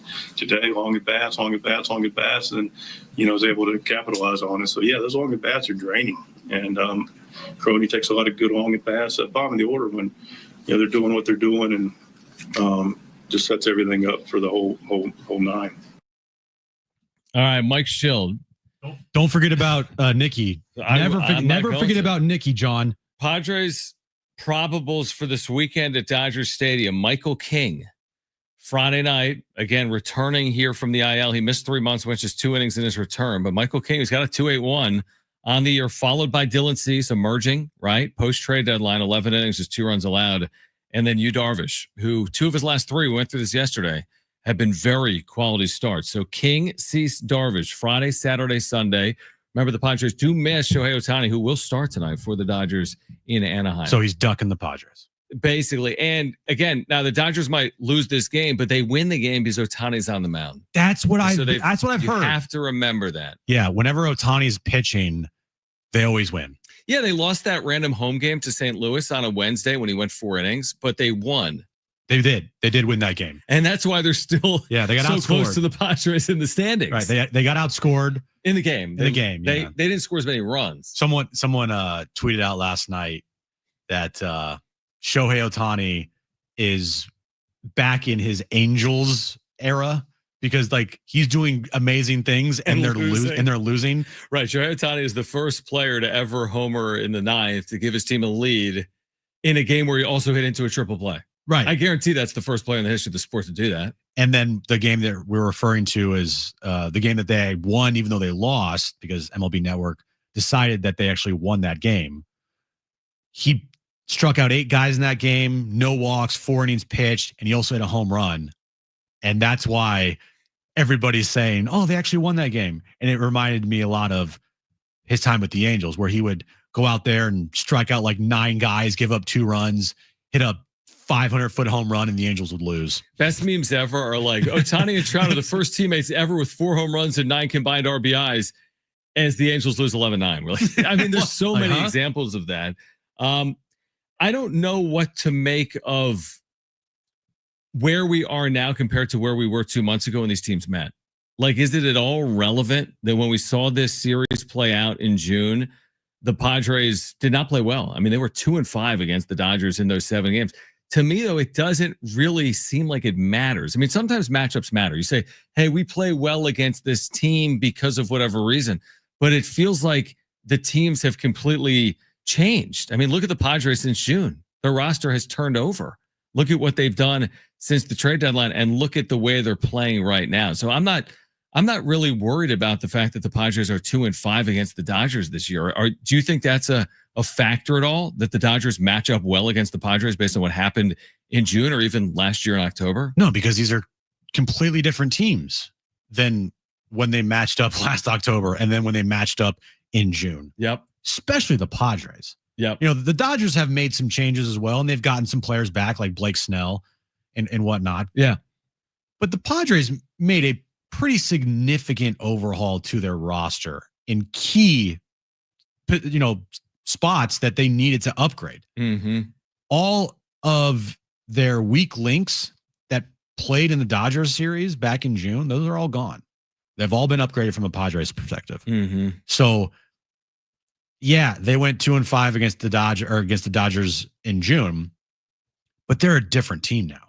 So it's really hard to say, oh, the Dodgers have owned the Padres this year. Yeah, in the 2 meetings that they've faced each other, the Dodgers have. Mm-hmm.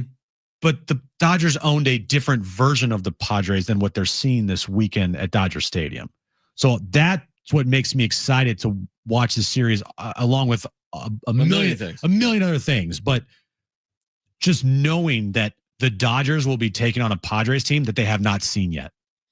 Yeah, that's a very good point. Again, I love the Padres' chances this weekend. Not that this weekend's the end all be all. You know, it's really not. But I do think you'd like to play well against them to prove that you can do it right now, right? Because I'll give you a hypothetical, Jim. You take a 1-game lead in the division tonight, right? Angels win, whatever. It's happened the last 2 days. Let's say you take a 1-game lead in the division, and then let's say this weekend at Dodger Stadium, where the Dodgers are something like 15 games over 500. Let's say the Dodgers win 2 of 3, right? Possible, right? Mm-hmm. Then you're even in the standings, but you're 3-7 against LA. So you're even in the standings, but you're 3-7 on the season against LA. How would you feel coming out of that series? I mean, I wouldn't like it, but the good thing is you're not facing the Dodgers like 10 more times. You're facing them. Well, after that, just 3. You're facing them 6 more times. So that means you got, 35 games remaining against other teams in baseball? And a lot of those games are against bad teams. Yep, Rockies. As long as you don't fall on your face against the Dodgers here and you don't lose 6 in a row against them. Yeah, that's a good point. You know, like you're going to have to, I feel like taking at least one of these 2 series against the Dodgers, like you kind of have to do. And they're not going to say it publicly, but in that clubhouse, they want to send a message. They've circled this thing. They know that this is an important series coming up this weekend and next weekend against the Dodgers. They want to go out there and they want to make a statement and they want to send a message.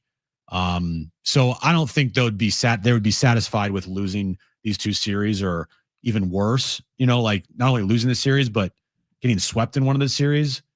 And then everything's gonna be like, oh, it's fine. Who cares?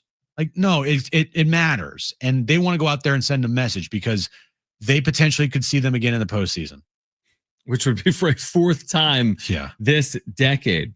All right, we continue to react. Padres getting ready for the Dodgers at Dodger Stadium after sweeping the Giants. Kevin Acee joins us in 1 hour at 5 p.m. Mark Loretta joins us in 90 minutes at 5:30. The ex-Padre.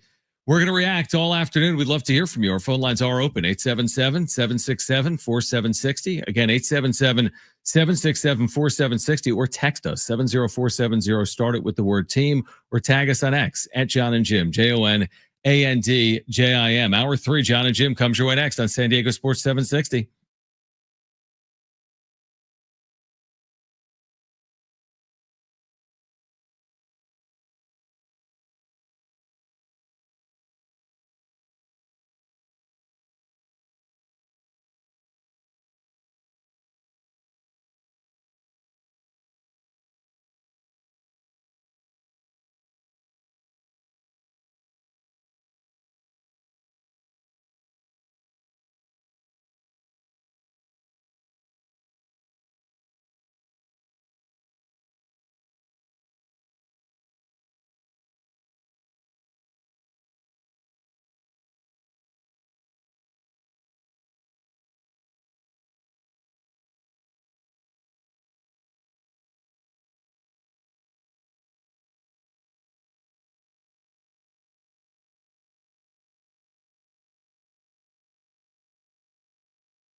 All right, this update's brought to you by Staples Stores. Padres finish off the sweep of the Giants. They win today 11-1. They are now a half game ahead of the Dodgers in the NL West right now. Dodgers play the Angels later tonight. So at worst, the Padres will be tied with the Dodgers heading in to the weekend series up in LA. Best case scenario, Dodgers lose tonight. Padres will have a 1-game lead in the National League West. We talked to him earlier today, Jaden Danagel. He has been named the starting quarterback for the Aztecs team for the upcoming football season. How many times have we all said that was easy? Well, the Staples Easy button is back, and it's got everyone saying it again for custom prints, shipping services, even passport photos, plus quality products delivered next day to over 98% of U.S. staples. That was easy. We're celebrating the Padres past. It's Padres Legends and Alumni Week on San Diego Sports 760. Listen as Jon and Jim speak with some of your favorite former Friars. Now, live from the studios of San Diego Sports 760, it's Jon and Jim. All right, San Diego and Southern California, what's going on? Hour 3, Jon and Jim. Kevin Acee will join us coming up in 1 hour. Mark Loretta, former Padre, now in that front office, special assistant. He'll join us coming up at 5:30. We're reacting to a Padres win in San Francisco. We're getting you ready for the Dodgers. There's a lot of interest, but not as much interest as the podcast with Taylor Swift this afternoon. The Kelceys with Taylor Swift, the New Heights podcast. Isn't that what it's called? In the Heights? Or is it New Heights? It's New Heights. It's the high school that they went to. New Heights podcast. Ohio. So they're debuting an episode this afternoon. How many people are watching? So it's a premiere episode. If you're not familiar with that, it's like basically the episode was recorded. Mm-hmm. And then they put it on. It's like a live episode. Yeah. So look, for us right now in our YouTube, we have a very good amount of people watching us because, of course, Padres, Dodgers this weekend. Padres now are in first place in the National League West. Padres fans are super excited, as you should be. Right now, the New Heights podcast has 775,000 people watching. That's going to hit 1 million. And it started 3 minutes ago. So I'm challenging you, Padres fans, right? To we go need to our your Jon help. and Jim channel. In order for us to compete with the New Heights podcast this afternoon with Taylor Swift, we're going to need you to join us over on YouTube. It just hit 900,000. Yeah, I mean, it'll probably be the most watched podcast episode in the history of YouTube, which is absolutely saying something. I'll tell you what, this weekend between Padres and Dodgers, a lot of baseball eyes will be on this series that gets underway on Friday night. Again, the Dodgers still have a game to play. The two teams rest up on Thursday, and then the Padres Friday. The thing with having the off day and with having this bullpen is you have everything available to you. This is what we talked about yesterday with the Padres once they get to the postseason. When you get into a postseason series, you're willing to do things with your bullpen that you're normally not willing to do in a regular season. I go into this Dodgers series thinking, well, they just cleaned up against San Francisco. Mm-hmm. They're off on Thursday. Their pitching, rotation hopefully will be more than effective, although we don't know about Michael King. We don't know if he can go, 5+ innings. But you got your whole bullpen. You can just deploy how you want to, whether it's this weekend at Dodger Stadium. It's certainly in October when it just lines up better and you're not playing every day. You might in a wild card series. You might play 3 consecutive days. But by and large, you get into the postseason, the bullpen becomes more of a weapon. I don't think we'll see the true weaponry that's possible out of the Padres bullpen until maybe October. I've said this multiple times. Having a dominant bullpen, it's been proven, can win you World Series. Mm-hmm. If you don't have a dominant bullpen, you're banking on a lot of other things to go right for you. Because, having a great starting rotation, yeah, you obviously need starting pitching. Duh. We've seen what happens with the Padres don't have starting pitching compared to other teams that have starting pitching, and it goes sideways. And yes, you need to score runs. Duh. We look what happened last year. They didn't score in 24 straight innings. They had a 2-1 series lead in the division round, and they lost. Mm-hmm. But I'm telling you right now, this bullpen, of anything, starting pitching, offense, the bullpen scares the hell out of opposing teams more than anything. Because late game situations, the pressure in a postseason game, oh my gosh. If you don't have a good bullpen, good luck. What would you prefer if you could have any of the three? Dominant rotation, dominant lineup, dominant bullpen. What are my other two areas? Like, how are those two other areas? If I'd pick one, say I got you. Say pick I got offense. you. Like, is one bad? You're saying Yeah, because the other's good, right? See, the reason I bring it up, it's a great point. It's hypothetical. The reason I bring it up is, wouldn't you argue that the Dodgers lineup is obviously better than the Padres lineup, even the way the Padres have played? Like, wouldn't you say the Dodgers lineup is more capable than the Padres? They can run into a 3-run home run more often than the Padres. But the issue that the Dodgers have experienced is pitching injuries. And like, do you typically outscore people in postseasons? Now, again, a year ago, they only had a couple of starters, but their bullpen was really good. I'm talking about the Dodgers.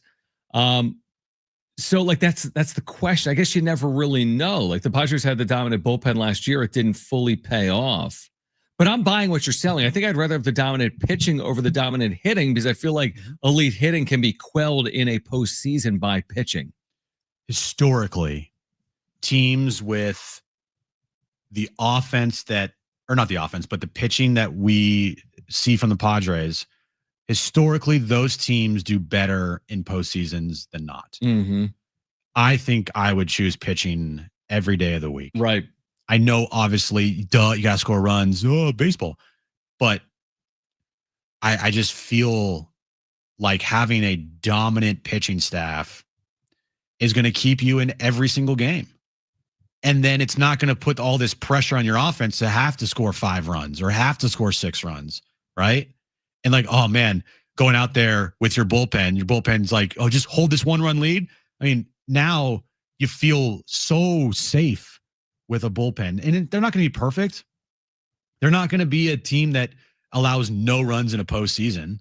No, as far as their bullpen goes. Exactly. But more often than not, having the arms that they have to deploy in that bullpen is going to make you feel pretty confident with this Padres team, their chances to win. I mean, I'm getting more confident by the day. This was supposed to be the stretch where the Padres would be tested. They would be facing teams that were playoff contenders. The Giants were in that conversation a couple of weeks ago. They have fallen completely off. They're now 3 games under 500. The Dodgers, at one point were 9 games up in the Padres. They have not played well, obviously, over the last 3 or 4 weeks. Like, it doesn't even seem to matter right now if the Padres play good teams. Remember the conversation in the first half of the year? Oh, they can't beat good teams. They clean up against bad teams, which I think was a good quality. It can get you to the postseason. But there was this period of time where like they can't beat good teams. And now all of a sudden they can. And I'm not calling San Francisco a good team, but they have proven here recently they're fully capable of beating good teams. I know the Mets have fallen off, but they swept them recently at Petco Park. I just think the dynamic has shifted. It's no longer about, well, they're winning, but they're beating the Rockies. They're not beating quality opponents. I don't think we're saying that anymore about the Padres. They're beating everybody.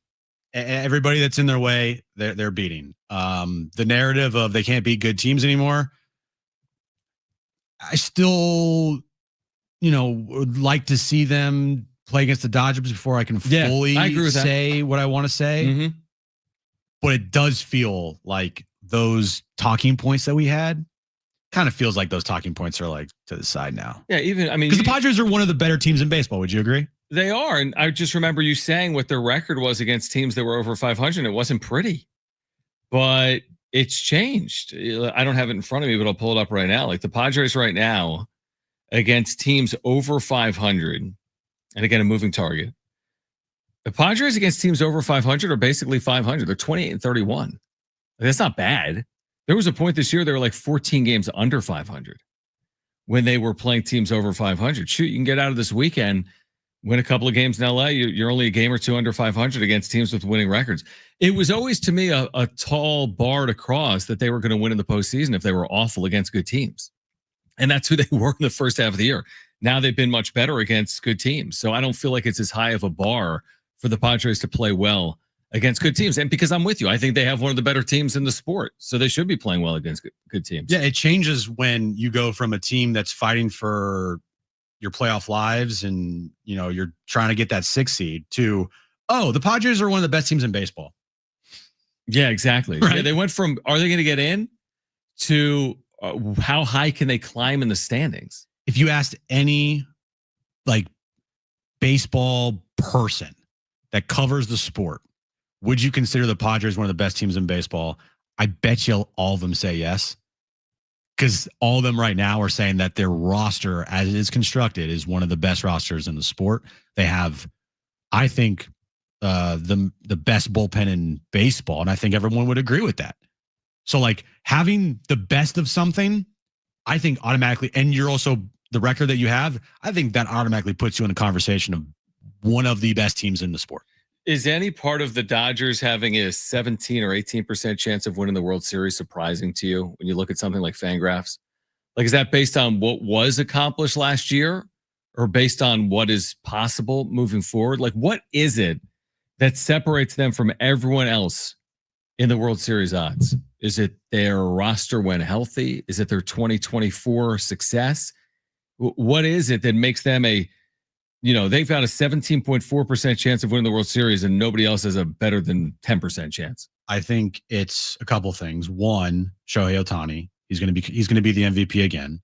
Two, they're the defending World Series champions, right?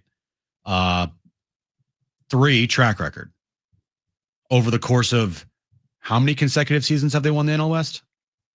Well, other than the 1 year the Giants won it, it's what is it? A ton out of a ton. And even that year they won 106 games. Yep. The Giants won 107. Right. And it was crazy. Yep. So I think all of those things play a factor into why they're still favored. Like it's like the Bulls, right? Like the Bulls were always favored in the 90s. Mm-hmm. It's like why wouldn't they be favored? They've won these championships. They have the best player in the sport. Why wouldn't they be favored to win? Right? Good point. It's a fair point. Even with the schedules and how they play out, I think that's why you see Fangraphs give them a pretty significant chance to still win the division, is because track record, best player in the sport.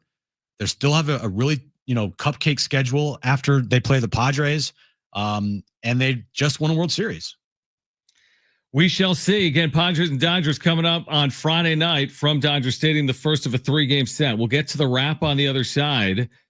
Inside the wrap, will the benches clear this weekend at Dodger Stadium when the Padres and Dodgers renew their rivalry? Plus, we'd love to hear from you. Our phone lines are open, 877-767-4760. That's 877-767-4760. Or you can text us, 70470. Start your message with the word team. That's 70470. Start it with the word team. We'll get to the wrap on the other side. Will the benches clear this weekend at Dodger Stadium? This is Jon and Jim.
All right, Kevin Acee is going to join us coming up at 5 p.m. Mark Loretta is on the show at 5:30, ex-Padre. He's a special assistant to the Padres right now. We're reacting to a Padres sweep of the San Francisco Giants. We're getting you ready as well for this Dodger series that gets underway again on Friday night. We do want to remind you, we all remember that one teacher made a difference, who believed in us, challenged us, or just made learning fun.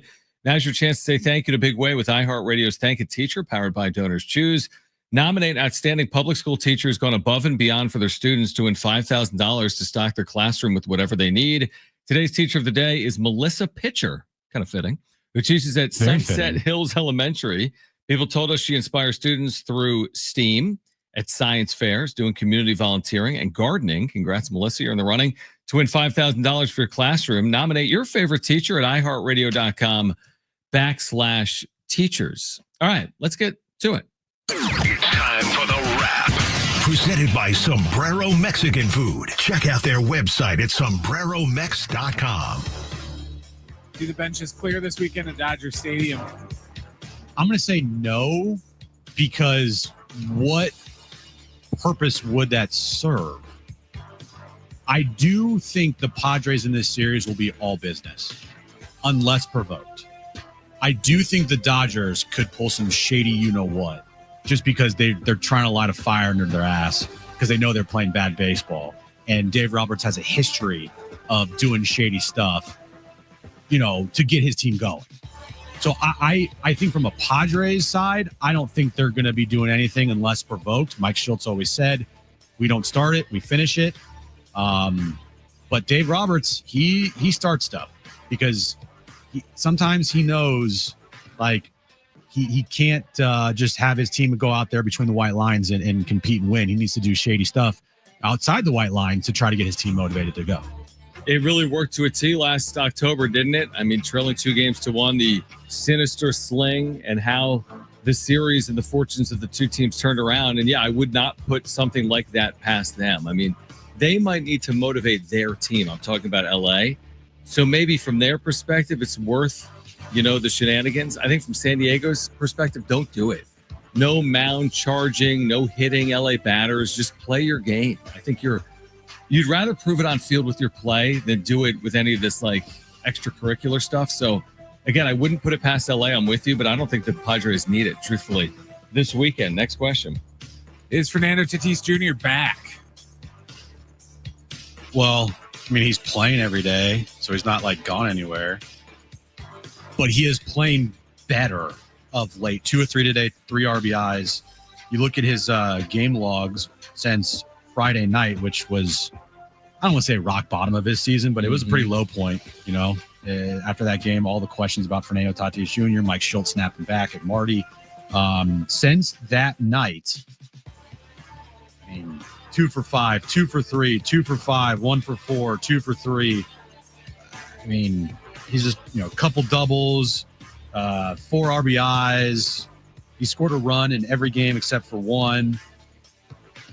I'm not going to say he's back because he's not doing things that we've seen Fernando Tatis Jr. do at his height, but he's definitely contributing and playing much better baseball. Yeah, I agree completely. He's capable of more, and I think he's playing well. Now, it's a shorter sample size. It's not a prolonged 2-month sample size right now, but he's playing well. I think he's capable of playing better. He's been a great postseason player in his brief postseason career. So maybe not fully, quote unquote, back, but he is helping this team right now on field. Next question. Would you guys rather have the Padres roster or the Dodgers roster? Do it. Do I want to cancel myself? I would, at this moment in time, I would choose the Padres roster because of the pitching and especially because of the bullpen. Would I want Shohei Ohtani leading off? Of course. But that Dodger bullpen and their pitching staff, no bueno. And the injuries? No bueno. Yeah, it's all a factor. No bueno. I'm choosing the Padres because of their bullpen and their starting pitching. Yeah, it's a good point. I'll go down that path with you as well. And again, I think the injuries are a part of it. San Diego, that's one of the keys here down the stretch. Can you stay healthy? Because something that the Dodgers have dealt with all year is injuries. And the Padres have dealt with them. They've had some real injuries in there. Yu Darvish has been out for a significant period of time. Michael King missed nearly 3 months. Can they stay healthy enough down the stretch to play at their best in October? Next question. Is the Dodgers series a must-win for the Padres? No, not a must-win. It would be great to win the series, but it's not a must-win series. I think what you can't do is you can't get swept. You can't go to Dodger Stadium and get swept. Right. I feel pretty confident that they're not going to get swept, just the way they're playing, the way the Dodgers are playing. That's the one thing that can't happen. Because now it's potentially, goes from, hey, we're going to this series tied to, oh no, now we're 3 games back. Mm-hmm. So it's not a must-win series, but you can't get swept. It's amazing how much can change in a series because if you're right, if you get swept, then all of a sudden your opinion on everything kind of changes. You're like, mighty Dodgers, it's going to be hard to get past them. The other side of that coin is what if you go there and win 3 games? Mm-hmm. How are you going to feel about the Padres at that point? I'm with you. Don't get swept. Of course, it's not a must-win series. It's August. There'll be a must-win series in there for the Padres this year. There will be for sure. If they're competing for a division. Yeah, and it's going to be and in October, last year in October. But no, this isn't a must-win series, although I don't think I'll feel great if the Padres have lost 3 series this year to the Dodgers coming out of this weekend. I won't feel great. I won't feel awful. No. But I won't feel great. It won't feel great. You're right. But recent history has shown that even if the Padres don't play well against the Dodgers in the regular season, they can still in the postseason make a run. Right. And the opposite. Last year, the Padres beat the Dodgers in the regular season, won the season series, and then lost in the postseason. So maybe you want the Padres to lose to the Dodgers so they have a better chance in the postseason. I mean, it's crazy how back and forth. That, yeah. I mean, it's crazy how deep this rivalry has gotten in such a short period of time with all the important series since 2020. All right. We continue to react. We do want to hear from you. Our phone lines are open. 877-767-4760 if you want to call us. 877-767-4760. As we sit here right now, the Padres have a half-game lead in the NL West. Also, you can text us, 70470. Start your message with the word team. Kevin Acee is our Padres insider. He will join us at 5 p.m. And Mark Loretta will be on the show today. Great career in San Diego. Padres special assistant to the CEO. He'll join us at 5:30. This is Jon Jim on San Diego Sports 760 and live on the iHeartRadio app.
This update is brought to you by Staples Stores. Padres are in sole possession of first place in the National League West with their 11-1 victory today over the Giants, completing the sweep up in the Bay. Dodgers play in about 2 hours in Anaheim against the Angels. Both teams have an off day today before they clash against each other for a 3-game series this weekend at Dodger Stadium. And we talked to him earlier today. Quarterback Jaden Danagel has been named the starting quarterback for the Aztecs for the upcoming season.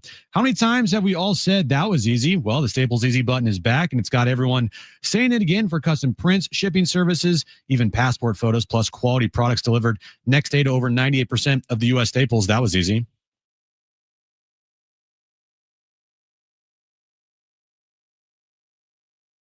All right, Kevin Acee, Jim, he will join us coming up at 5 p.m. Mark Loretta, the ex-Padre, had a really good career, some really good seasons here as well. He's a special assistant to the Padres. He'll join us at 5:30. If you missed Mike Schilt earlier postgame, you're going to hear from him a couple of minutes from Schilt postgame as the Padres get ready for the Dodgers. Can we take a moment to appreciate Nick Pivetta? Can we have a Nick Pivetta news, like a feature, a daily Nick Pivetta? Nicky P? Nicky P. The Nicky P. Do you know why we're appreciating Nick Pivetta? I do know why we're appreciating Why are Nick we Pivetta. appreciating Nick Pivetta? Because Mike Schilt appreciated Nick Pivetta, and he wants everyone to appreciate Nick Pivetta. Give me another reason why we're appreciating Nick Pivetta. Just go general. Why are we appreciating Nick Pivetta?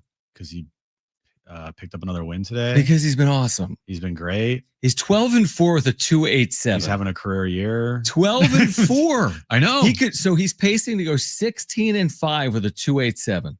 I did not expect him to be the quote unquote ace of this staff for the entire season this year. The game one guy? Well, we'll see about that. But I mean, that's how he's pitched this year. Yeah, Michael King might have something to say about that. True. As Dylan Cease. True. I agree. As you Darvish. But so far, you're right. Postseason starts tomorrow. I know he pitched today, but you get my point. He wouldn't pitch tomorrow. The postseason started in 5 days. He'd be right Nick there. Pivetta probably is getting game one. 12-4, the 2.87. He was signed the day pitchers and catchers reported. It's probably one of like number 1 or 2 or 3 best signings in baseball this offseason. Mm-hmm. Like from a pitching standpoint, I know that Max Fried has been really good for the Yankees this year. I don't know his exact numbers, but I know they're good. And the Yankees, they're an okay team. They're good, yeah. They're good. Team. But if you talk to Yankees fans, they want to fire Aaron Boone to the sun like tomorrow. But to your point, I mean, Fried is getting all the money.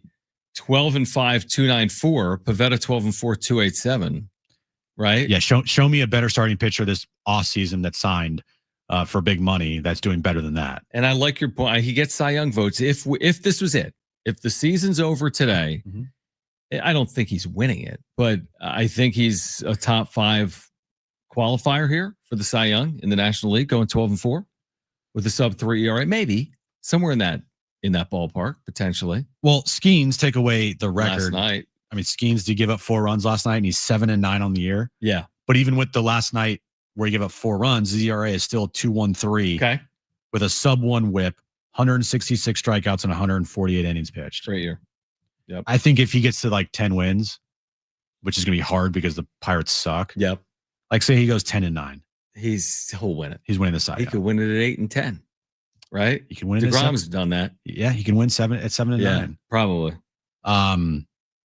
Christopher Sanchez for the Phillies is 11-3 with a 2.35 ERA, a 1.08 WHIP, 157 strikeouts, and 149 2/3 innings pitched. Okay. I mean, Yamamoto's up there, Zach Wheeler, Matthew Boyd with the Cubs has a great season. Andrew Abbott's had a great season for the Reds. So right now, 1, 2, 3, 4. He's going to get top 10 votes. Okay. That's where I put Nick Pivetta. Between 5 and 10, maybe? Between 5 and 10. He'll get top 10 votes this year for the Cy Young Award. 0.95 WHIP. Which is crazy. I mean, it is great. 0.95 WHIP for a starter. 2.87 ERA. He has made 24 starts for this team. And, I mean, he's just done it each and every time out by and large. But almost every time out. There's been a blip. Maybe Red Sox at home 5 days ago. There's been 1 or 2. Most pitchers are going to deal with that. Paul Skeens, like we just said, gave up a couple of home runs the other day against the Brewers. But Nick Pivetta, it was just time to appreciate his work. We've done it a lot, but after today, you should appreciate him even more. If you missed Mike Schill, this was after today's win, just a rout of the Giants in San Francisco 11-1. He started with the media by talking about his team's good play recently. You know, we played a lot of really good baseball. Pitching's been good, defense, base running. I've been really pleased the last, week or so about the offense dictating the game. The last 5 games, I feel like we've continued to pitch well, continue to play defense, continue to do all the little things that are required to help you win a ball game. But the offense is really dictating and setting the tone and really taking over the game. So on display again, a bats 1 through 9, outstanding. Toddy at the top doing his thing. What a play, by the way. Oh my gosh. Wow. That was about as good as you're going to see in the 5th. But all the way through, tough at bats. Laureano, man, can't say enough about his at bats. O'Hearn, big at bats today. And then Crony. So production at the bottom of the lineup. O'Hearn, and then like I said, Laureano and Crony have been fantastic. Diaz took some good at bats as well. You talk a lot about it's played out that those little things will win you a lot of games. That's right. But then when you add this on there, what can that do for you? Yeah, I mean, that's the thing. You do the little things to give yourself every opportunity to stay competitive and stay in every ball game and win on the margins. And but also when you have crooked numbers offensively, it creates more of a breathing room. And so it's just really the best version of it.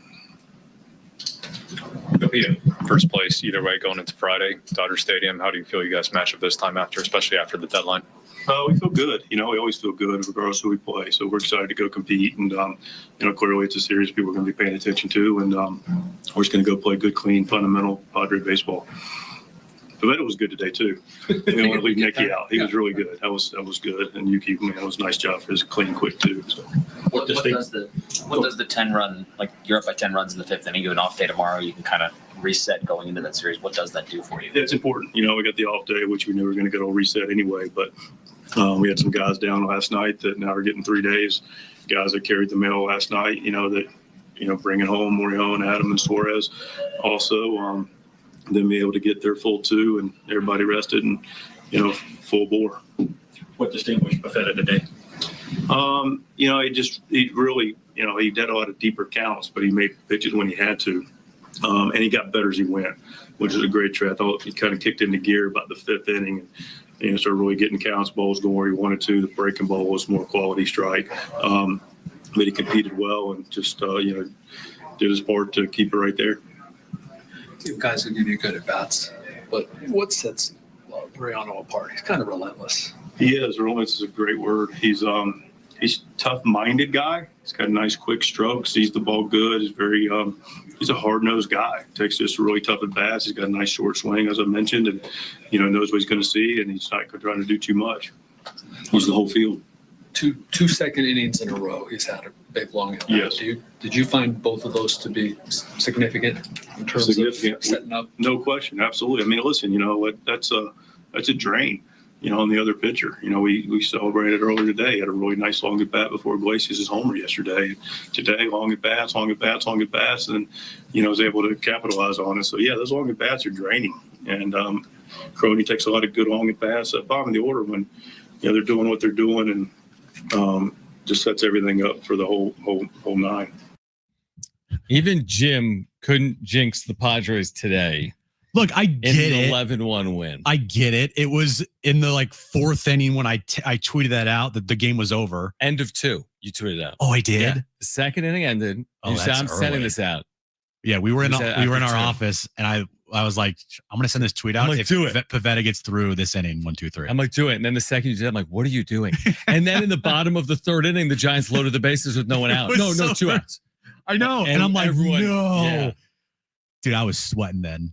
It was a laugh. But then as soon as we got in studio and they went up 10-0, Laureano hit that 2-run homer. I felt pretty confident, guys. Okay, I felt pretty confident. The jinx. Here's the jinx, and I know we're kidding with our buddies DSG who are in the chat right now. The jinx is, and I'll say this right now for Padres fans, you don't want to all of a sudden get on a high horse and be like, the division's over. We've won 14 of 17. The Dodgers are losing to the Angels. The Angels suck. Guys, it's not like that. It's not decided over one series. There's 40 games left. That's 3 NFL seasons of games. The stretch that they've been on right now is only 17 games. Yeah, so there's 40 remaining. This once we're going to overreact to everything this Friday through Sunday. Oh my gosh. So nothing is over. Nothing. I mean, the Padres could sweep or get swept, and nothing is over after this weekend. So that's where I wouldn't go. I wouldn't make any definitive statement about the division based on the Padres' good play. No, but I would be confident. I would be hopeful. I think the only definitive statement that you could make is that the division is 100% up for grabs now. You couldn't say that a month ago, right? A month ago, you're like, no chance. You're like, there's a lot of things that has to happen, but right now the focus on is just making the postseason. Hopefully, Preller makes some trades at the deadline to improve this team, and maybe they have a shot at the 5 seed, maybe the 4 seed. Right now, it's like they have a legitimate chance toss up to win this division because they are playing their best baseball at the right time. There's still 40 games remaining. I get that. But the sights for all Padres fans are set on things that are bigger than just making the postseason right now. I mean, I spent my whole career here using the Lucy pulling the football away from Charlie Brown analogy because the Padres will get close to the Dodgers, then the Dodgers pull away. I don't care if that's happened before. Like, past performance is not indicative of future results. Just because it's played out a certain way for so long doesn't mean it is impossible for something to change. Also doesn't mean it will happen. But how can you not go down the division path right now when you lead the division? Were we supposed to be like, Dodgers are going to pull away? But no, I mean, you got to follow this thing through. And if you get your heart broken, you get your heart broken. That's how sports work. Yeah. I said last night in the wrap-up show, still the most important thing right now is the health of this team.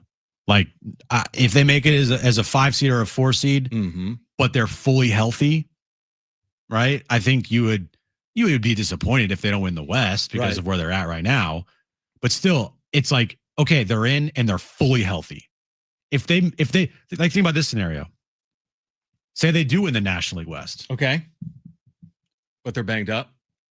But don't throw out names. I don't throw out names, but they're banged up. A couple key players are down. You're not going to feel great. No. Not going to feel great. Or they make it as a 5 seed or a 4 seed and everyone's fully healthy. Like, what would you choose? Winning the division with a couple guys banged up or making it as a 4 or 5 seed with everybody fully healthy? Honestly, probably the latter. Yeah. So the most important thing right now is the health of this team going forward.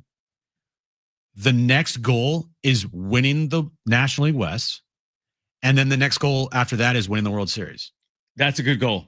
And after you win the World Series, those are basically the goals. And then the next goal after that is win another. Is where are you going to be located on Market Street for the parade. If you're a fan for the parade? We may be getting ahead of ourselves. And all those videos that or not all those, but the video I tweeted out last night from I think 2020. Man, no, downtown. That was last night. What are you that's talking right. about? You got maced. I got maced last night. I heard during those about riots. that. It was wild. Those August 13th riots downtown. People are excited. I heard it was the guy that tweeted out about Dodgers walk-up songs that did it to you. Darnay's going to kill you and me. He's going to murder me. Brent, what do you got? I didn't notice this the first time we played it. Yeah. But I noticed it this time. Did you guys hear Schilte's nickname for Morhone? Wait, he has a nickname for Morhone? Yeah. Bring it home, Morhone, Adam, and Suarez. Bring it home, Morhone. Bring it home, Morhone, Adam, and Suarez. Bring it home. Put on a shirt. Bring it home, Morhone. It rhymes. It's got to go on a shirt. Of course it does. All right. Kevin Acee will join us at 5 p.m. from San Francisco. We're getting ready for Padres and Dodgers coming up this weekend at 5:30. Mark Loretta, the ex-Padre, he's a special assistant to the San Diego Padres. He'll join us at 5:30. We continue to react to a Padres sweep of the Giants in the Bay. This is Jon and Jim, San Diego Sports 760, live on the iHeartRadio app. Bring it home, Morhone, Adam, and Suarez.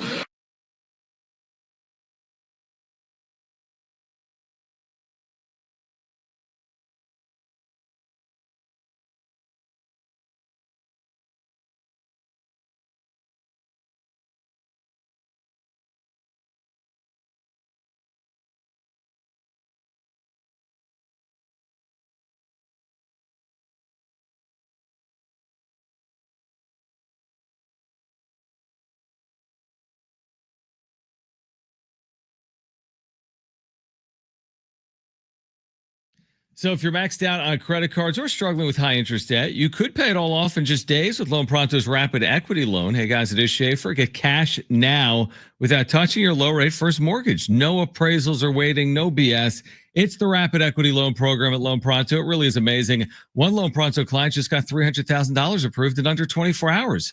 Paid off debt, renovated their kitchen, cut their monthly expenses by $1,800. A huge turnaround.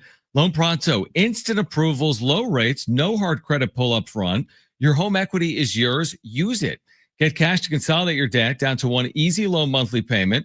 Call Loan Pronto now for a free instant appraisal for your home and see how much cash you can get today. Call now. Start that conversation. Here's the number, 619-207-4336 or loanpronto.com. Again, 619-207-4336. You can get debt relief right now at loanpronto.com. Equal housing lender, NMLS 1661781, on approved credit, NMLSconsumeraccess.org.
All right, Kevin Acee is our Padres insider, and he will join us coming up at 5 p.m. right here on Jon Jim, San Diego Sports 760. Mark Loretta will be on the show at 5:30. The ex-Padre, he is a special assistant in the organization. He will join us coming up at 5:30. So a busy final hour as the Padres are on their way, Jim, for Los Angeles. They have swept the San Francisco Giants, who will be, by the way, at Petco Park for a 4-game series beginning on Monday.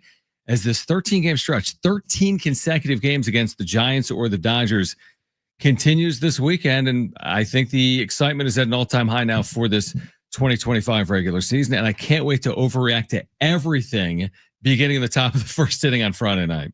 Oh, the overreaction will be... It'll be pretty high. It will be very high. It's going to be really high.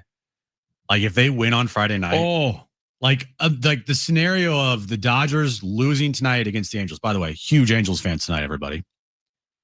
The Dodgers lose tonight to the Angels. That means the Padres will be officially 1 game up on the Dodgers in the West, no matter what, because they don't play tomorrow. Both teams have off days. If they win Friday night and they go 2 up on the Dodgers. Oh, you want to go down that path right No, now? I'm just saying if that were to happen, right? Yeah, it is like excitement level through the freaking roof. Yeah, it's crazy. But then if they lose Saturday and it's like, oh, here we go again. So the ups, the ebbs and flows, the roller coaster ride that all fans will now be on for the next 41 games, it's going to be a crazy roller coaster. because it's not going to be a Crazy. Padres winning, every single series from here on out. You'd love to say that. And if they did, they're winning the National League West and they're getting the 2 seed. Right. But that's not going to be the case. They might slip up somewhere like when they play Baltimore, right? Baltimore's a bad baseball team. What if Baltimore comes in here and wins 2 or 3 at Petco? Or they go to Colorado and they lose 2 or 3. Like those things could happen. So you just got to stay in the moment and realize that even if they do win on Friday night and they do go up 2 games or they go up a game or whatever the case may be, even if they do win the series this weekend, that doesn't mean the season's over and that they win the division. They still got to play 38 or 39 games left. Yeah, to determine things. Do you remember in June when Mike Schultz said the Padres are going to win 7 series in a row? Have they won 7 series in a row? They've won 6. Oh my goodness! So they have won 6 consecutive. Mr. Nostradamus series. over there, and kind of man of faith, right? Like he is such a ardent backer of his team, like to an nth degree. But when it pays off in the result of wins, it makes him look pretty good. Truthfully. And I mean, Mike Schultz's record as a regular season manager is up there, folks. His time in St. Louis is 2 years now in San Diego. This guy has, he's proven it. He has proven it time and time again in the regular season. The second half stuff was silly 2 years ago. And now you almost believe it that he's got something special in him for his clubs in the second half of a year. And would you believe it that if the Padres do win the series at Dodger Stadium this weekend, they have won 7 consecutive series. Say what you want about Mike Schultz when you listen to him post games or after losses or when he gets chippy with the media off a very completely fair question or never criticizes his players or never, says, hey, we just simple things like we need to play better, right? Or this guy needs to, we have faith in him, but he knows he's slumping right now. The one thing you cannot question is him as just a baseball manager. Mm-hmm. And I've said this, as a baseball manager, he is really freaking good. Really good.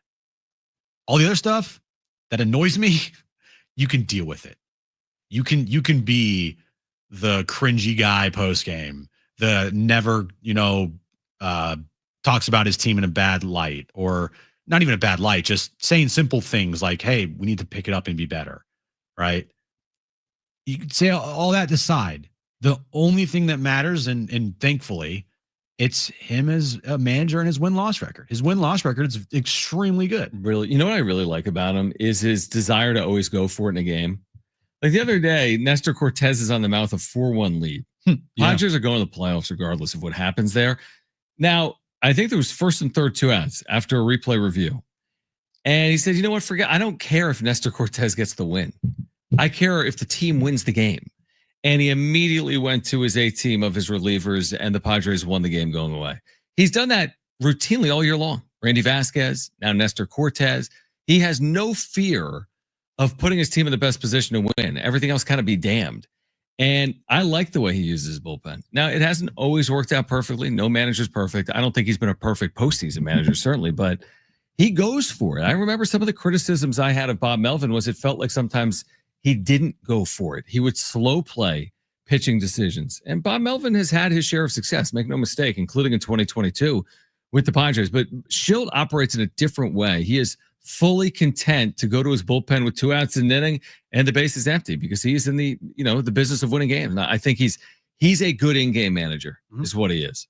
Yeah. And I see people like the beef in the chat right now. He says he's there to win and keep the clubhouse in check. He doesn't need to answer to journalists. And he also says stuff that annoys you is because you're in the media. Everyone else loves it. I don't know. I mean, maybe. I mean, we could.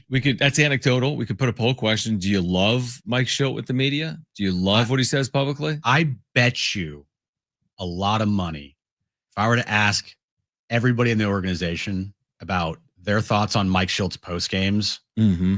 There's at least my guess is there's at least a couple people in the organization that go, well, we're not paying him to be the best post game manager. We're paying him to be, and we want him here to be the best in-game manager. Like, I don't know if this stuff is, I don't know. I mean, I kind of understand the point that it's more like media dependent because he's speaking with the media. But I always think that when you talk to the media, you're talking to the fan base because people watch Padres.tv. It's on 15 minutes after the game, or people go back and go to MLB.com and they watch the video, right? Or they hear the audio here on Jon and Jim or wherever else. Like I do think you're talking to the fan base when you're speaking to the media post game. It's not necessarily my cup of tea, I'll be honest with you. But what is my cup of tea is the way he manages in game. Yeah, and by the way, there have been multiple times in Schultz' tenure when the fan base has been like, "What are you talking about, Mike?" Of course. And that's every manager. Yeah, and that is right. And the point is, like, because he says all these things, he can say it because he's a good manager, and that's what I've said. Like, man, you better be a good manager if you're going to be talking like this post game a lot. And he does. He backs it up. He really does. And obviously the team is fully bought in. I mean, this team is playing its best baseball of the year. And they're off for Dodger Stadium, where we'll catch up next with Kevin Acee. He's actually in San Francisco, of course, as the Padres have wrapped up their series with the Giants with a sweep of San Francisco, winning today 11-1. So Kevin Acee, our Padres insider, he will join us to start hour 4 of Jon and Jim. And Mark Loretta, special assistant to the Padres CEO, plus he had a great career, of course, in San Diego. He'll join us coming up at 5:30. We're here until 6 p.m. This is Jon and Jim, San Diego Sports 760, and live on the iHeartRadio app.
All right, this update's brought to you by Progressive Insurance. Padres completed the sweep today of the Giants with a 11-1 victory. They are now atop the NL West with a half-game lead over the Dodgers. Dodgers play the Angels later tonight. So at worst, this weekend series against the Dodgers in LA, Padres will either have a lead in the division or be tied with the Dodgers for first place. In Aztec football news today, we had him on earlier in the show, Jaden Danagel will be the starting quarterback, as Sean Lewis announced earlier this morning for the upcoming season. Progressive Insurance can help you protect your home, auto, boat, motorcycle, ATV, and RV, and more. If something wasn't mentioned that you had in mind, find out if it can be recovered at progressive.com or 1-800-PROGRESSIVE, because it probably can be.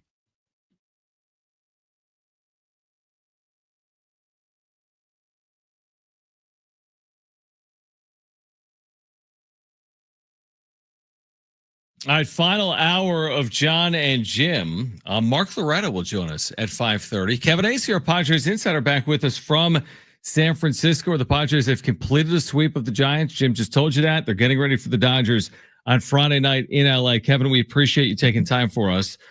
What impressed you most, being there for the last 3 games, the manner in which the Padres won? What was most impressive over the course of these last 3 games? The relentlessness of the offense. I'd start with Laureano. I'd say Schronenworth is having his best portion of the season, one of the best portions of his career. You're going to take about 20 games here.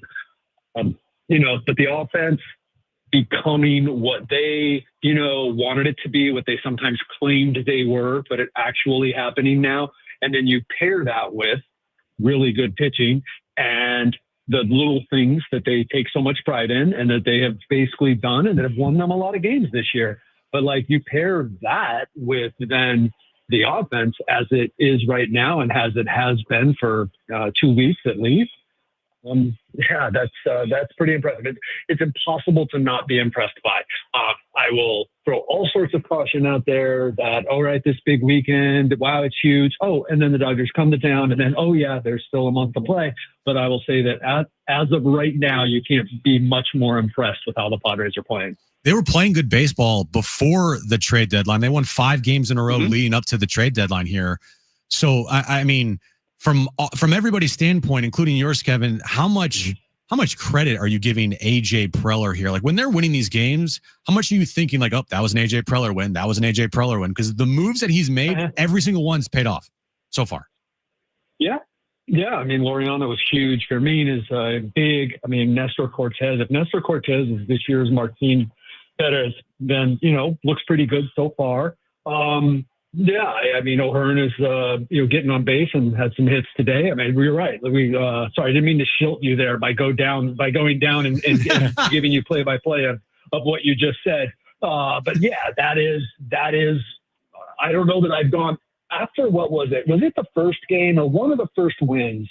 No, the first game was Pavetta. But one of the first wins, I was like, wow, I think I wrote it, that was the trade deadline win. But honestly, what are they, 8-3 now since the deadline? Maybe it's 9-3.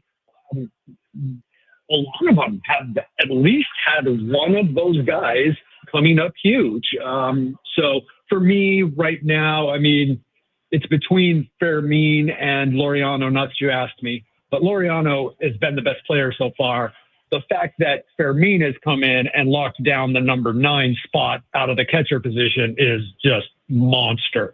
But he made the lineup longer, man. He did it. He finally did it. Remember, there was 1 through 9. We're having great at bats. Okay, guys, maybe they are now. Kevin Acee is with us, our Padres insider from San Francisco. So the Padres are off for LA. Like you just said, there's still 41 games remaining. It's not like the season is on the line this weekend or even next weekend. But you believe, in your estimation, with the way last year finished, with them being 2-5 earlier in the year against LA, do they need to prove something to themselves against LA specifically over the course of these next 2 series or not? The only reason that I would say yes, because I'm just always reluctant, right? Mm-hmm. What was it? Was it 4 and in 22 you were still playing 18 games, right? Was it 5-14 in 2022 before they won the NLDS? Yeah. They won the season series last year and then lost the DS to the Dodgers. Like, it really is, how are you playing in October? But the reason I would say is, like, they're playing really well right now, and the Dodgers aren't. And they go in there, and it's the a continuation of those first two series, and the Dodgers get right against the Padres. Yeah, that could be a thing, right? I still am not going to say, oh no, but like, that could be a thing. Yeah, because it's like, wait a minute. This is supposed to be different. We're playing great. These are the guys who gave up the 9-game lead in less than a month and a half. And then you go in there and you drop 2 or 3 and something like that. And, furthermore, beyond proving, like, yes, there are 41 games, but like, we're not going to lessen this too much, right? Because these are your last opportunities to guarantee yourself that you gain a game by winning. And let's say you get 2 up on them, or the Dodgers get 2 up on the Padres after this. Like, or let's say the Dodgers lose tonight, they go in +1, then they go 4-2, and they're 3 games up next Sunday. And at that point, what are there 33 games to go? Like, that is sitting really good. Yeah, a lot can change in just a mere couple of weeks. We've seen it with the Padres here, going 14-3 over the last 17 games, and it's only been a couple of weeks, and we still have a month and a half left in the season. Do you sense like maybe if they don't win the division, would you feel like this team might be disappointed in that? Because they've crawled back here to now be in the division lead here over the Dodgers, but maybe a sense of disappointment if they don't win the division here? Yes, absolutely. Now, let's say, I don't know, what could happen over the course of these 41 games where you get to October and you're like, no, you know what, this is good. They got the number 4 seed. The Dodgers, the Dodgers closed 35-6 or something, and you're just like, okay, fine. And it's good enough, right? So I don't want to like say it flat out, yes, absolutely. But I don't see how you could say you just made up the 9 games. You did the whole trade deadline thing. You're getting still getting your pitching, your defense, your starting rotation is coming around, and you now have this complete lineup. And how could it not be disappointing if you don't finish this thing out and get that first round bye? So yeah, I will absolutely agree with you, but while also saying, there's a lot that still can happen here. There is. Kevin Acee is with us as the Padres get ready for the Dodgers, the red-hot Padres, who are 14-3 in their last 17 games. At worst, they'll be even in the NL West come Friday night. Kevin, what would you say? I mean, if I asked you what is the Padres' biggest weakness or maybe susceptibility, how would you answer that? Well, I'm always thinking of bullpen susceptible, right? Like, just because, like, those guys are human. But it's a good question, and I don't want to be like by not answering it, by not having this ready answer, it's like I'm not really being critical of this team. But when you are 14-3 and it's not just you're 14-3, because they were 14-3 at the start of the season, but we could all look at that, and we were talking about it at the time, about some really good fortune. They still weren't scoring a lot. There was, a couple guys were super hot. They were getting all the timely hits, but it wasn't dominant 14-3. It was like, hey, this is a really good start. This 14-3, like, I don't know. Am I missing something? Like, where has been the weakness? You still have to see you have things that still need to be proved. And that is, that Michael King needs to go beyond 2 innings, which I'm sure he will. But look, we got to see it. Darvish, consistency. It'll be big start for him on Sunday. They basically brought, babied him along. I'm being, way too simple about it, but they babied him along so that he could start late season games against the Dodgers at Dodger Stadium.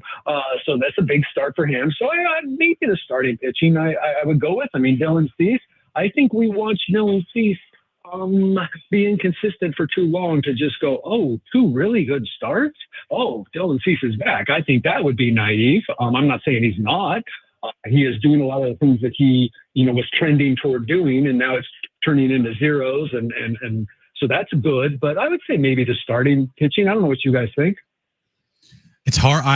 We don't know. I don't know. Yeah, I think they've shored up all their weak links, as Preller were talking about after the deadline. Right. Maybe starting pitching, to your point, because like Michael King and Yu Darvish are a little bit of a wild card right now, but still, it's mean, you trust them, right? I mean, those two guys you trust over the course of the next month or so. And Jim's been saying, you can ask the question, Jim, but if Jim's been saying, I mean, the susceptibility is their health, but that's kind of the answer for any team. Right. You just kind of cross your fingers and say, hey, if we're healthy, we're good. If we're not, that's just bad luck.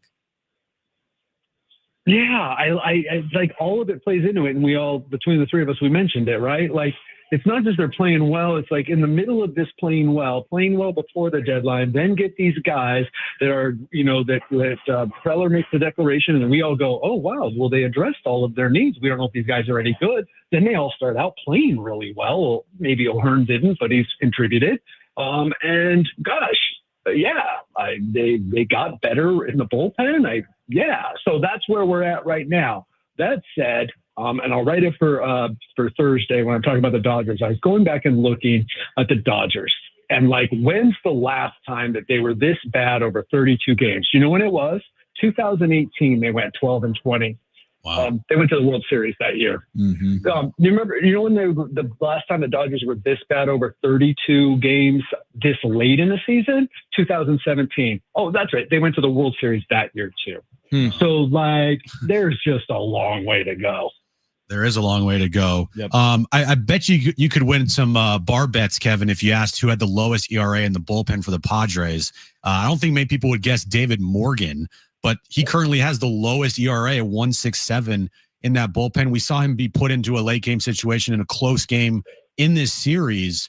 Do you see him being given more opportunities like he got the other night? Because, I mean, if you have David Morgan pitching like this, and he's been fantastic, it just makes your bullpen even deeper and gives guys opportunities to have even more time off. Yep, absolutely. And I thought that the one the other night was about as big as it comes, because here's the deal. What was he pretty? He was taking a 4-run lead, right? Mm-hmm. What did Mike Shildt do last night? He used his high leverage guys to protect a 4-run lead. Yeah. Like that's still at Oracle Park, almost anywhere, but at Oracle Park, wind, blowing out 1 minute, blowing in, blowing across the next minute. That in a game in the middle of August, that is a higher leverage situation, and that kid has been unbelievable. And not just because of his story, not just because he came from AA and wasn't even in spring training. Like, that makes it better. But that kid has come in throwing strikes. He learned a 2-seam fastball at Dodger Stadium in the middle of June. It's now an effective pitch. He's got a really good curveball, a good slider. He throws 99. I believe he's hit 100. It's freaking insane. Who was it that tweeted the other day? And I don't get too jacked up about, somebody who just dropped in to watch the Padres, but I thought it was funny. And, it was also maybe appropriate where he said, do the Dodgers have any relievers that suck or just a bunch of closers? Like, I thought this is a pretty darn deep bullpen. Oh, yeah. I saw that. Yeah, I know he's talking about it too. I forget. Jared, he works for. Yes. Yeah. Carabas, yeah. Do the Padres have any bad arms in the bullpen? Like, they have 8 closers out there. It's funny. And he went further today and said, what's interesting here is these teams have near identical schedules to close, yet one team has a 75% chance of winning the division and the other team, the Padres, has a 25% chance. It almost doesn't make sense. Some of the analytics still suggest, we talked about this today, Kevin, like the analytics still suggest, well, the Dodgers are more likely to win the World Series. The Dodgers are more likely to win the division, but we're watching this play out in front of our eyes. And you kind of wonder if that's actually the case or not. I mean, we'll know an answer in 6 weeks, but right now we don't know the answer. But it doesn't feel like they should be a 3-1 favorite to win the division. So I'd go as far as say that. I don't even know if you're only going to look at this year, right? And not like the fact that the Dodgers always find a way and that they've been there before. I don't even know if they should be a favorite considering their issues, right? Now, are they getting generally healthier, or we think they are? And do they have a lot of talent? And, does anyone believe Mookie Betts isn't going to find a way to be a hero, at least a little bit? Like, absolutely, man. I wouldn't put any money on this race. I wouldn't put your money on this race. Yeah. But that does seem a little bit odd. But I mean, man, gosh, that's why this is so great. I mean, the only thing that'd be crazier, but it might be too much for all of us, is if this was a month later and that they were about to meet for 6 times in 10 days. Completely. That'd be too much. To finish the season, that'd be amazing. We'd all just, call the commissioner's office. But yeah, that's too much. Kevin, we appreciate you taking time for us. Safe travels this weekend, and we'll look forward to doing it again soon. All right. Talk to you later. All right. We appreciate it. Kevin Acee, your Padres Insider, brought to you by the all-new Jamul Casino Resort, the Players Place. We will react to that on the other side. Plus, Mark Loretta is going to join us at 5:30. Padres Special Assistant to the CEO. Great playing career, including here with the Padres in San Diego. Shoot, he has a unique perspective on Padres Dodgers, doesn't he? He played for both of the franchises. Well, join us at 5:30. Stay with us on Jon and Jim.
All right, great connecting with Kevin Acee up in San Francisco.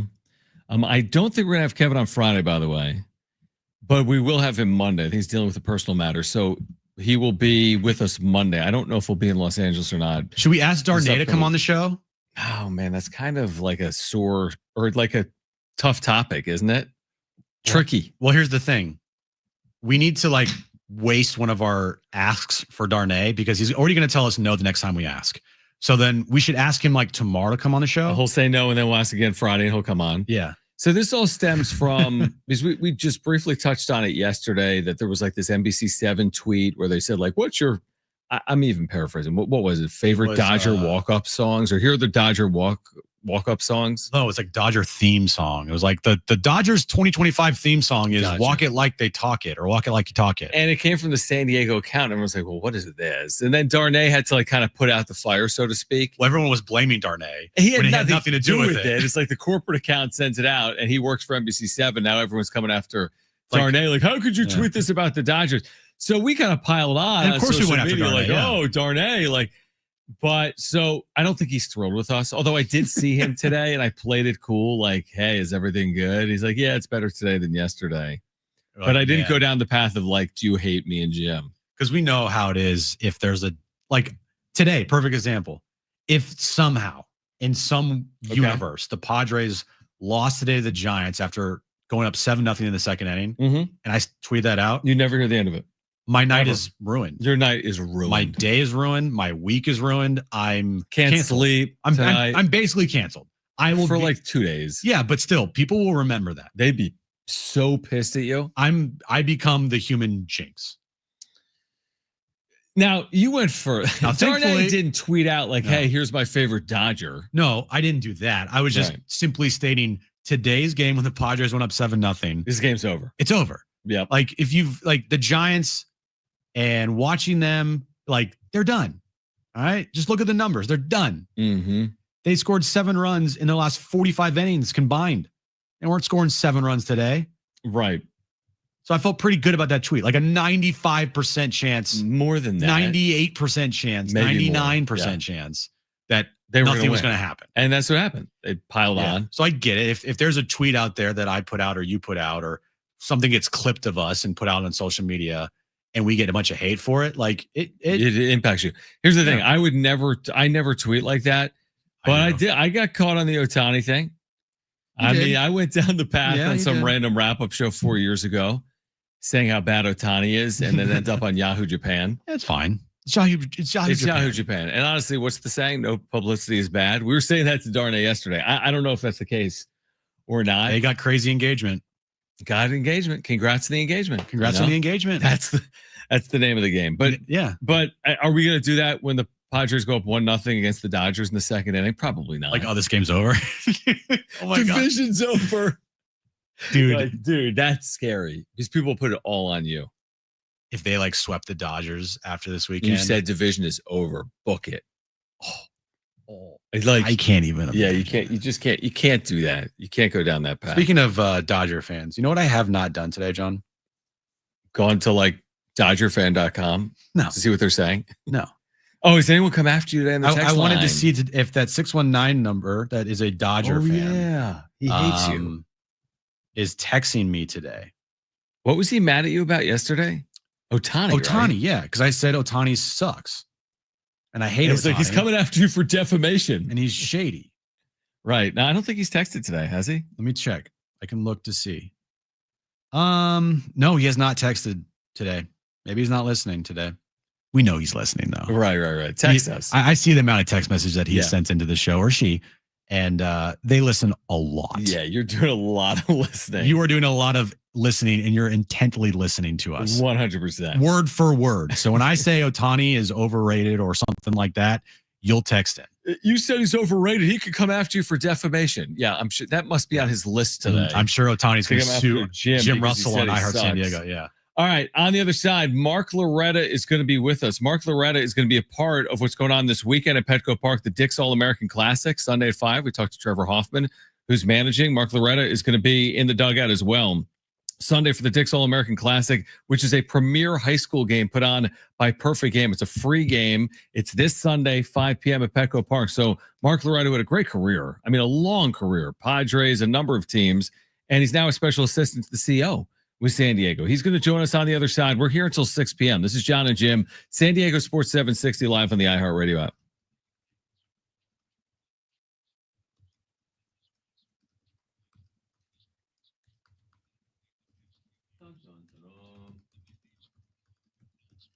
Dude, have you thought about like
All right, this update is brought to you by Progressive Insurance. Padres completed the sweep today of the Giants, winning 11-1. They now have a half-game lead over the Dodgers in the NL West. Dodgers take on the Angels in about an hour in Anaheim. If the Dodgers win tonight, then both teams will be tied for the NL West lead heading into the weekend series in LA. If the Dodgers lose tonight, Padres will have a full one-game lead in the National League West. And we talked to him earlier in the program today. Jaden Danagel, quarterback for San Diego State, has been named the starter this morning by Coach Sean Lewis. Progressive Insurance says if you're a renter, make sure you're protected. Renter's insurance includes options that cover stolen property, personal injury, and living expenses if your place is damaged. Get a quote for renter's insurance at progressive.com.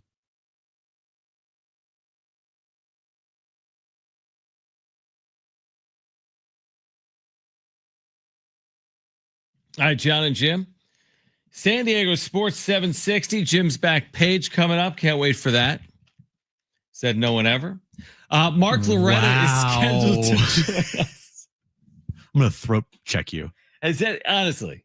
I need to hear someone text us right now that is a passionate. You know who is page guy. You know who is a passionate back page guy? Is our buddy Rich. No, I like it because it basically gives me a segment. No, but you said give me one person. I just gave you one person. No, I want to know. I feel like it is a good segment. Do I feel that way? Maybe not, but I think for our listeners. What, you don't care about crumble cookies? You don't care about what's happening at like Taco Bell and Chick-fil-A? And a Mickey Mantle baseball that sold for an all-time auction record of $917,000. You don't care about meteors coming to Earth that are 4.56 billion years old? I actually do. That was very interesting. That was kind of crazy how that happened. So, all right. So we'll get to Jim's back page coming up in about 15 minutes, but it is great to connect with Mark Loretta, who had just a terrific playing career and is now a Padres special assistant here with the organization. So Mark Loretta with us on Jon and Jim. Before we get to our conversation here, I want to remind our listeners that the Dick's All-American Classic is this Sunday at 5 p.m. This is at Petco Park. It's a premier high school game put on by Perfect Game. It's got some of the top high school players in the country. You can go for free. Just enter at the home plate gate at Petco Park. There's even an autograph opportunity with the MLB legends before the game, and you can get all the information at pgallamerican.com. That's pgallamerican.com. And Mark, we appreciate you taking time for us. How much are you looking forward to getting back in the dugout this weekend at Petco Park? Yeah, looking forward to it, guys. Thanks for having me on. It's really a kind of a special event for sure for these young guys. We're really kind of the cream of the crop in the country. Looking forward to seeing them. In fact, one of my favorite teammates, a guy that I played a long time with, not a long time, but a few years, Ben Sheets, his son's in the game. Cool. So his family would be out, which would be fun. But yeah, a lot of guys on the coaching staff that I haven't seen in a while. Looking forward to hanging out, and really a nice event.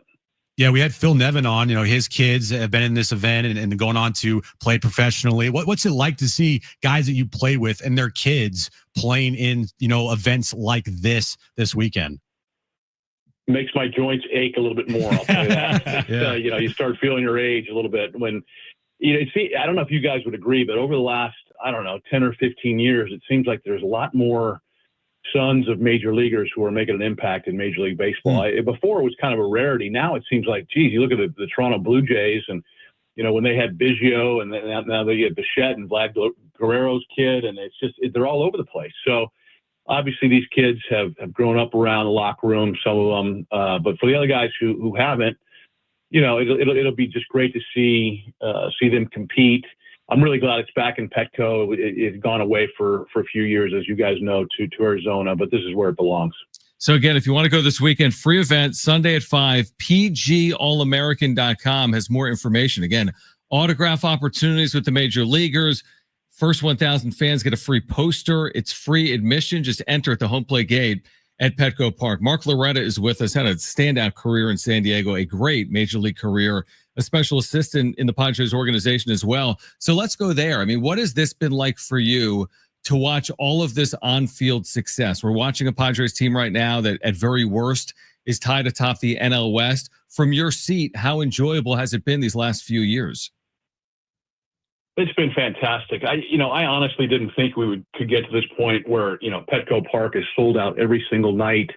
The community is just on fire with the team. I was fortunate to be on the team when Petco Park opened, and there was a lot of excitement and joy coming over to Petco, and but we didn't have great teams there for a while, and so I think some of the excitement sort of worn off a little bit. But I think once the Seidler O'Malley group came in and really spent money and invested in the team, invested in the ballpark, I think Petco looks as good as it's ever looked. It's 20 years old. It looks like it's 3 years old, and it's continually rated the number one ballpark in all of baseball for good reason. So it's awesome, man. And as somebody now who's lived here ever since I played with the Padres, going on 22, 23 years, raised 2 kids here, it's really a source of pride for the community, and that's what I love about it the most.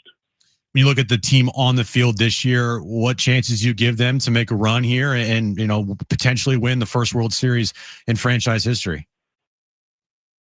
It's going to happen sometime. Why not this year? Right. I think this is the best team, the deepest, the most well-rounded team I think we've had, particularly post-deadline, in the last number of years to really make a deep run. Now the playoffs are, as you guys know, are a bit of a crapshoot. You run into a hot team. It can be tough, especially if you're playing, a best out of 5 series. But I tell you, the way kind of our starting pitchers are coming back to form, the bullpen is, considered now to be the best in the league. And it really, with what AJ did at the deadline with adding, Laureano and Fermin and O'Hearn, I think the lineup is deep. The back end of the lineup can produce runs, which we hadn't had that too much early in the year. So it's exciting, man. We can play good defense, and I think we stack up very well with anybody we'll play. Mark Loretta with us right now. Jon and Jim, San Diego Sports 760. Again, coaching in the Dick's All-American Classic Sunday at 5 at Petco Park. More info at pgallamerican.com. You talked about the growth of the fan base and just the vibe inside Petco Park. What about the growth of the Padres-Dodgers rivalry? You've got the unique perspective of having played for both of the franchises. We've watched this become one of the better series in the sport. What's it been like to watch that progression over the last 20-plus years? Yeah, glad you brought that up. I think for a long time it was always considered, Dodgers-Giants. Yeah. That was the big rivalry on the West Coast. I think it's been surpassed now by the Dodgers-Padres for sure. I for a while there, it seemed like we were kind of the nice little Padres down south of LA and didn't make much of a noise. But I think the Dodgers, are really, concerned with this team, and they got to be feeling kind of the heat. I mean, it's tied up now in the division. There's been some great games over the last few years, some knockdown, drag out, bench clearing brawls, et cetera. I think it's great for the sport. And it's just awesome to see. And I think going back to the point about the fan base growing up, I really feel like now, there's a couple more generations of Padre fans who have been born and raised and grown up in San Diego. And I always thought that was what was missing. When you have the Red Sox or Yankees, it's a grandfather or a great grandfather, great grandmother passing the love of the team down to their offspring. And now I think you're seeing that. I've got a 23-year-old son, and he doesn't, he lives in New York now, but he's a diehard Padre fan, and it's the brown and gold is everywhere. And by the way, I think going to those colors was a great idea too. It's awesome to see it around the city. Yeah, absolutely. Those colors definitely pop, and they scream San Diego Padres for sure. What do you make of the job that Mike Schultz done in his first, 2 years here in a Padres uniform as manager?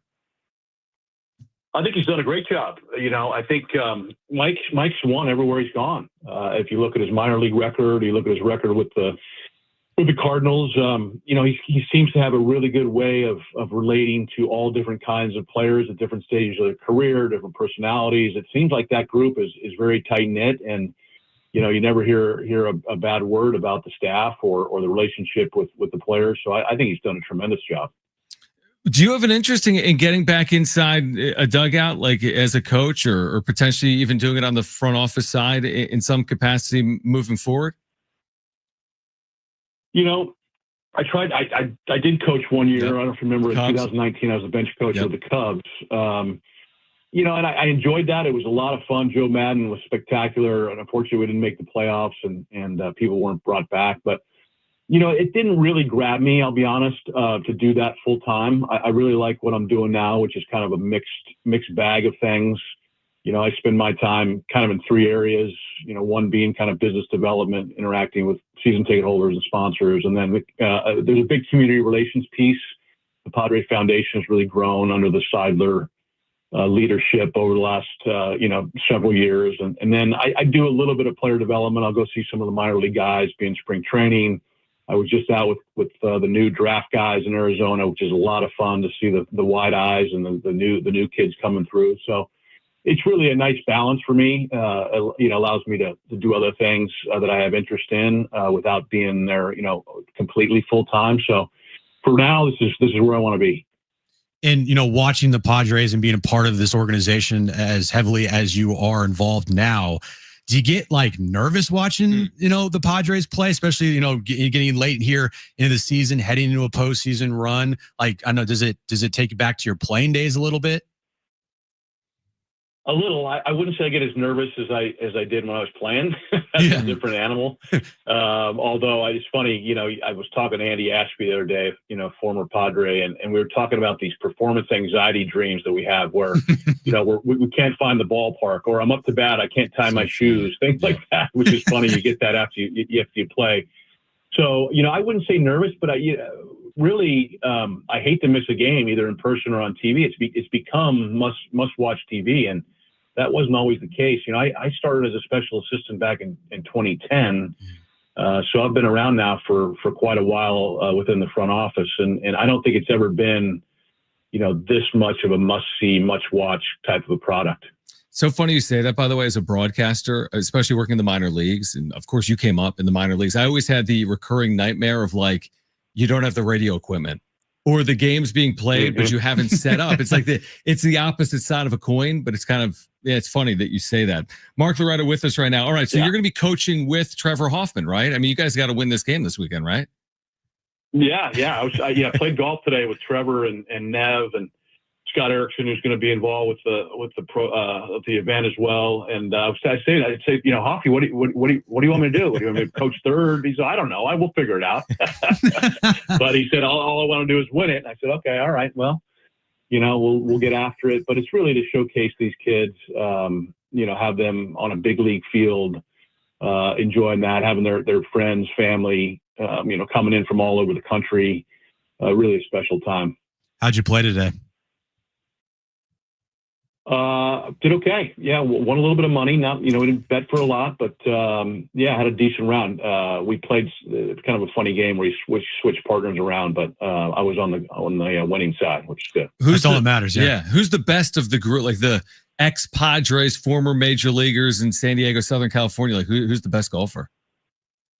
Best golfer? Well, I tell you, both Nevin and I are, more or less scratch players, and Nady's, I think, a 1. So we had some pretty good sticks out there today. So Brian Lawrence is a good player. Andy Ashby plays a little bit, but I'd say probably the 3 of us, maybe. All right, we got to get you. Nice. We got to get you the Ryder Cup. Bethpage. Mark, we appreciate you doing it. We're looking forward to this on Sunday. Dick's All-American Classic Sunday at 5. Petco Park, free event. Perfect Games, premier high school games. Some of the best players in the country. Admission is free. More information at pgallamerican.com. Mark, appreciate it. Enjoy the weekend, and we'll do it again. Thank you for doing Mark. You got it, guys. Hope to see you soon. Thanks. All right, great stuff from Mark Loretta. We'll react. Plus Jim's back page coming up. Jon and Jim.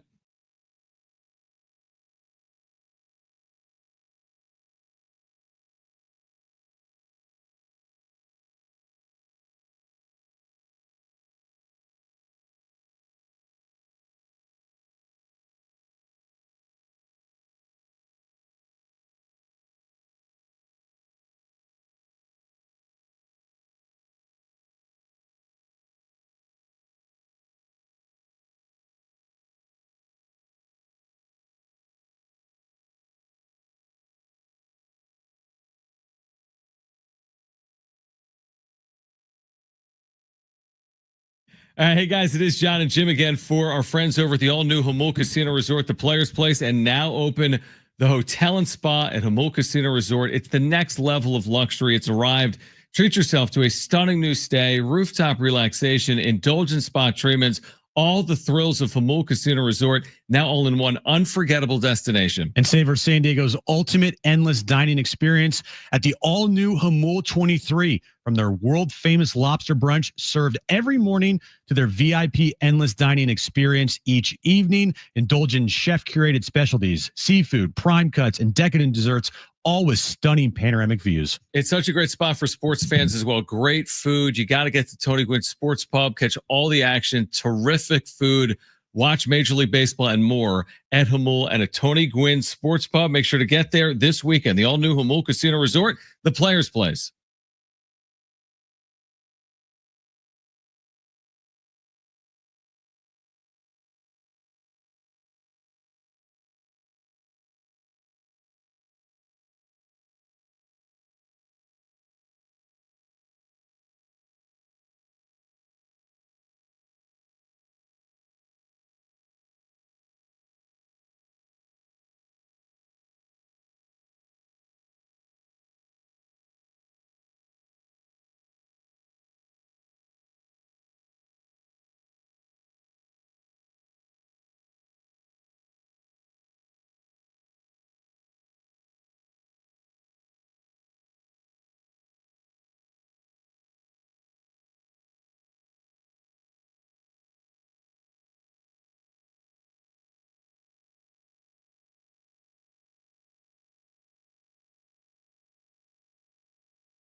By the way, SDFC Midweek Live coming up, 13 minutes.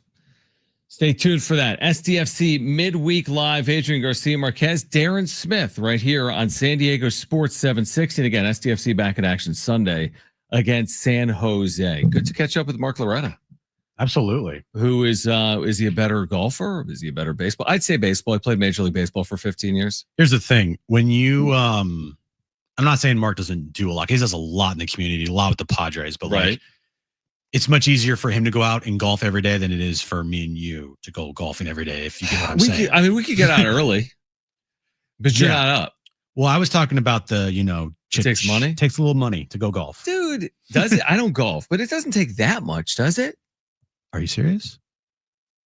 How much does it take?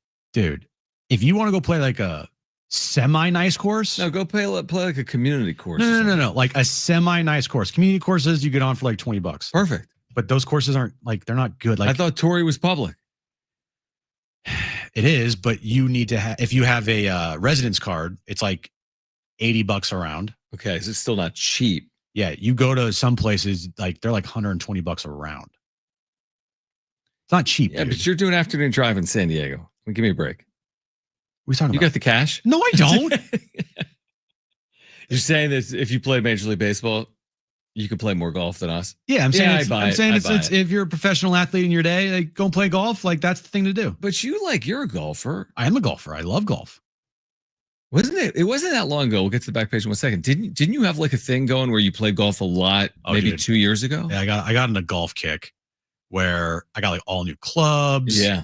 Got I didn't get all new clubs. I got a new driver, got a new putter. Yeah, I remember that. I got some new wedges because I needed them. My driver was like a 1999 Nike Sasquatch. I know you know what that is, but if you're a golfer out there, you know what that is. My putter was some like just random Odyssey, and then my wedges, I was all messed up. I didn't know what degrees I needed for my wedges, so I went and got fitted for the wedges and the driver and the putter, and that's what I bought because my irons were already fine, but that cost me a little bit of money. And have you been playing every day? No, I haven't. So sell them. I'm still paying off that driver. Exactly. All right, let's get to it.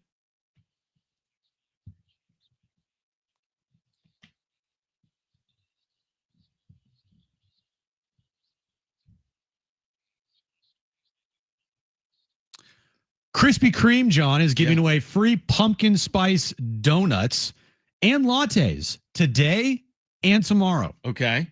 What do I need to do? Krispy Kreme is celebrating the return of pumpkin spice season with a special giveaway for rewards members today and tomorrow.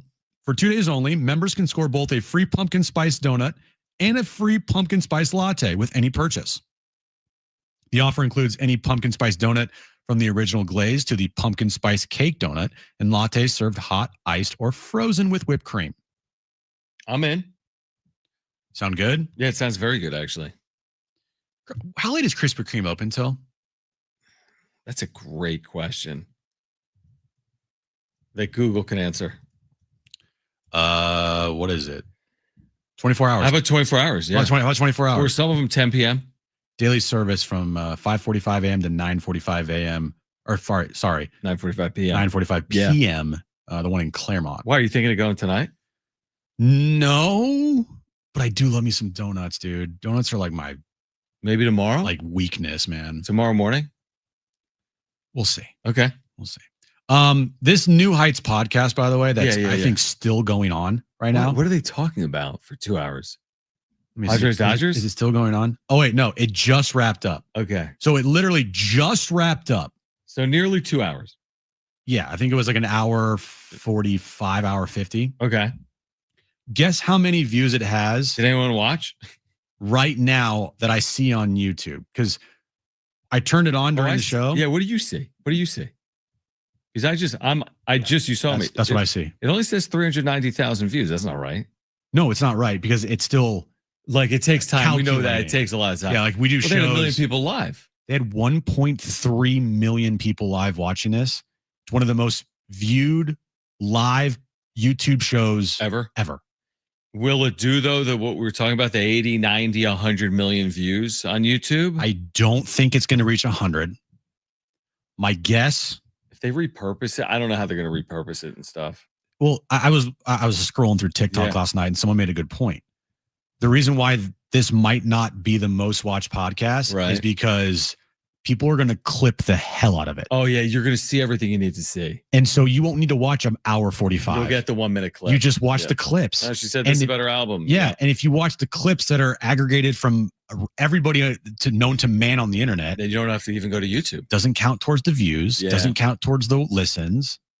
But still, I think this thing's going to get 50 to 60 million. Dude, can you imagine the ad revenue? Because on YouTube, you basically get paid per click. And when you have, I've never seen anything like millions of views.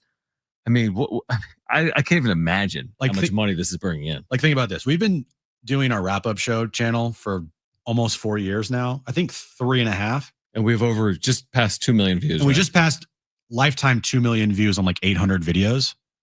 This thing's got 2 million views in like an hour. And we have 2 million in 4 years. Correct. Maybe we should bring Taylor Swift on. We just passed 1 million views on our Jon Jim channel, by the way. Yeah. So that's pretty cool. Okay. So that's like insane. I'll end with this. John, if in 1978, were you born? I was not. Okay. Well, if you were born, you should have bought a Luke Skywalker toy by Kenner for $7.99. You want to know why? I think my brother had that. Well, if he did have threw it out. Wow. Well, he just wasted potentially $250,000 to $500,000. That's all right, because that's what this thing is going for at auction right now.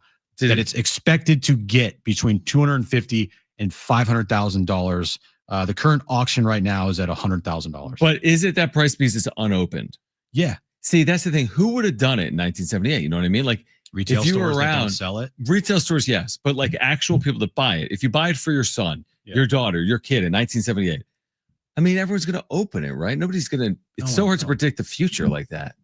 Yeah, no, nobody opens it. But if like retail stores have like that makes leftover, sense. That makes sense. And then they're just like in boxes and put away. And they open it up. Yeah, no, that makes sense. 20 years later, and like, oh, it's like boxes of cards with Pokemon or LeBron James rookie year or Kobe Bryant, and they've never been touched. Because I'm always amazed how so many of these first edition shadowless Pokemon cards are still out there.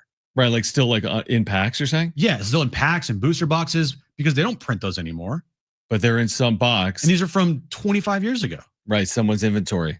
Like they still keep coming out and coming out. And you're like, what the hell? Yeah. What do you got? I think some of those old toys are a case of, you know, say you bought Jones a Boba Fett toy, but you like forgot it or it fell out of the bag in the car or something. And then you find it 10 years later in the trunk or something like that. And it's not open. And then you're like, well, it's been this long. It might be worse. And then you just don't open it from there out. Insane. And finally, a new record for the most expensive Kobe Bryant card ever to be sold. Saw this. 2 million over 2.3, 2.2. A 2015 Panini Flawless Logo Man sold for $2.3 million. So it wasn't even graded. 2.3 million? 2.3 million for a 2015 Panini Flawless Logo Man, where the logo, like the patch, is the NBA logo with a perfect Kobe Bryant signature. I'm going to try to trade for that. Maybe we can do it next weekend. Yeah, I'm going to try to trade for that at our next card show. Perfect. All right. Back tomorrow from Snapdragon Stadium. Special showtime, by the way. 3 to 7. Brent, you realize that? 3 to 7 tomorrow. SDFC midweek live on the other side. Got a great show lined up for you tomorrow. And then, of course, back here getting you ready for Padres and Dodgers on Friday as well. All right. If you missed anything, sportssd.com. Wrap-up show tonight for Brent and Jim. I'm John. Keep it here. This is San Diego Sports 760. Okay. Bye-bye.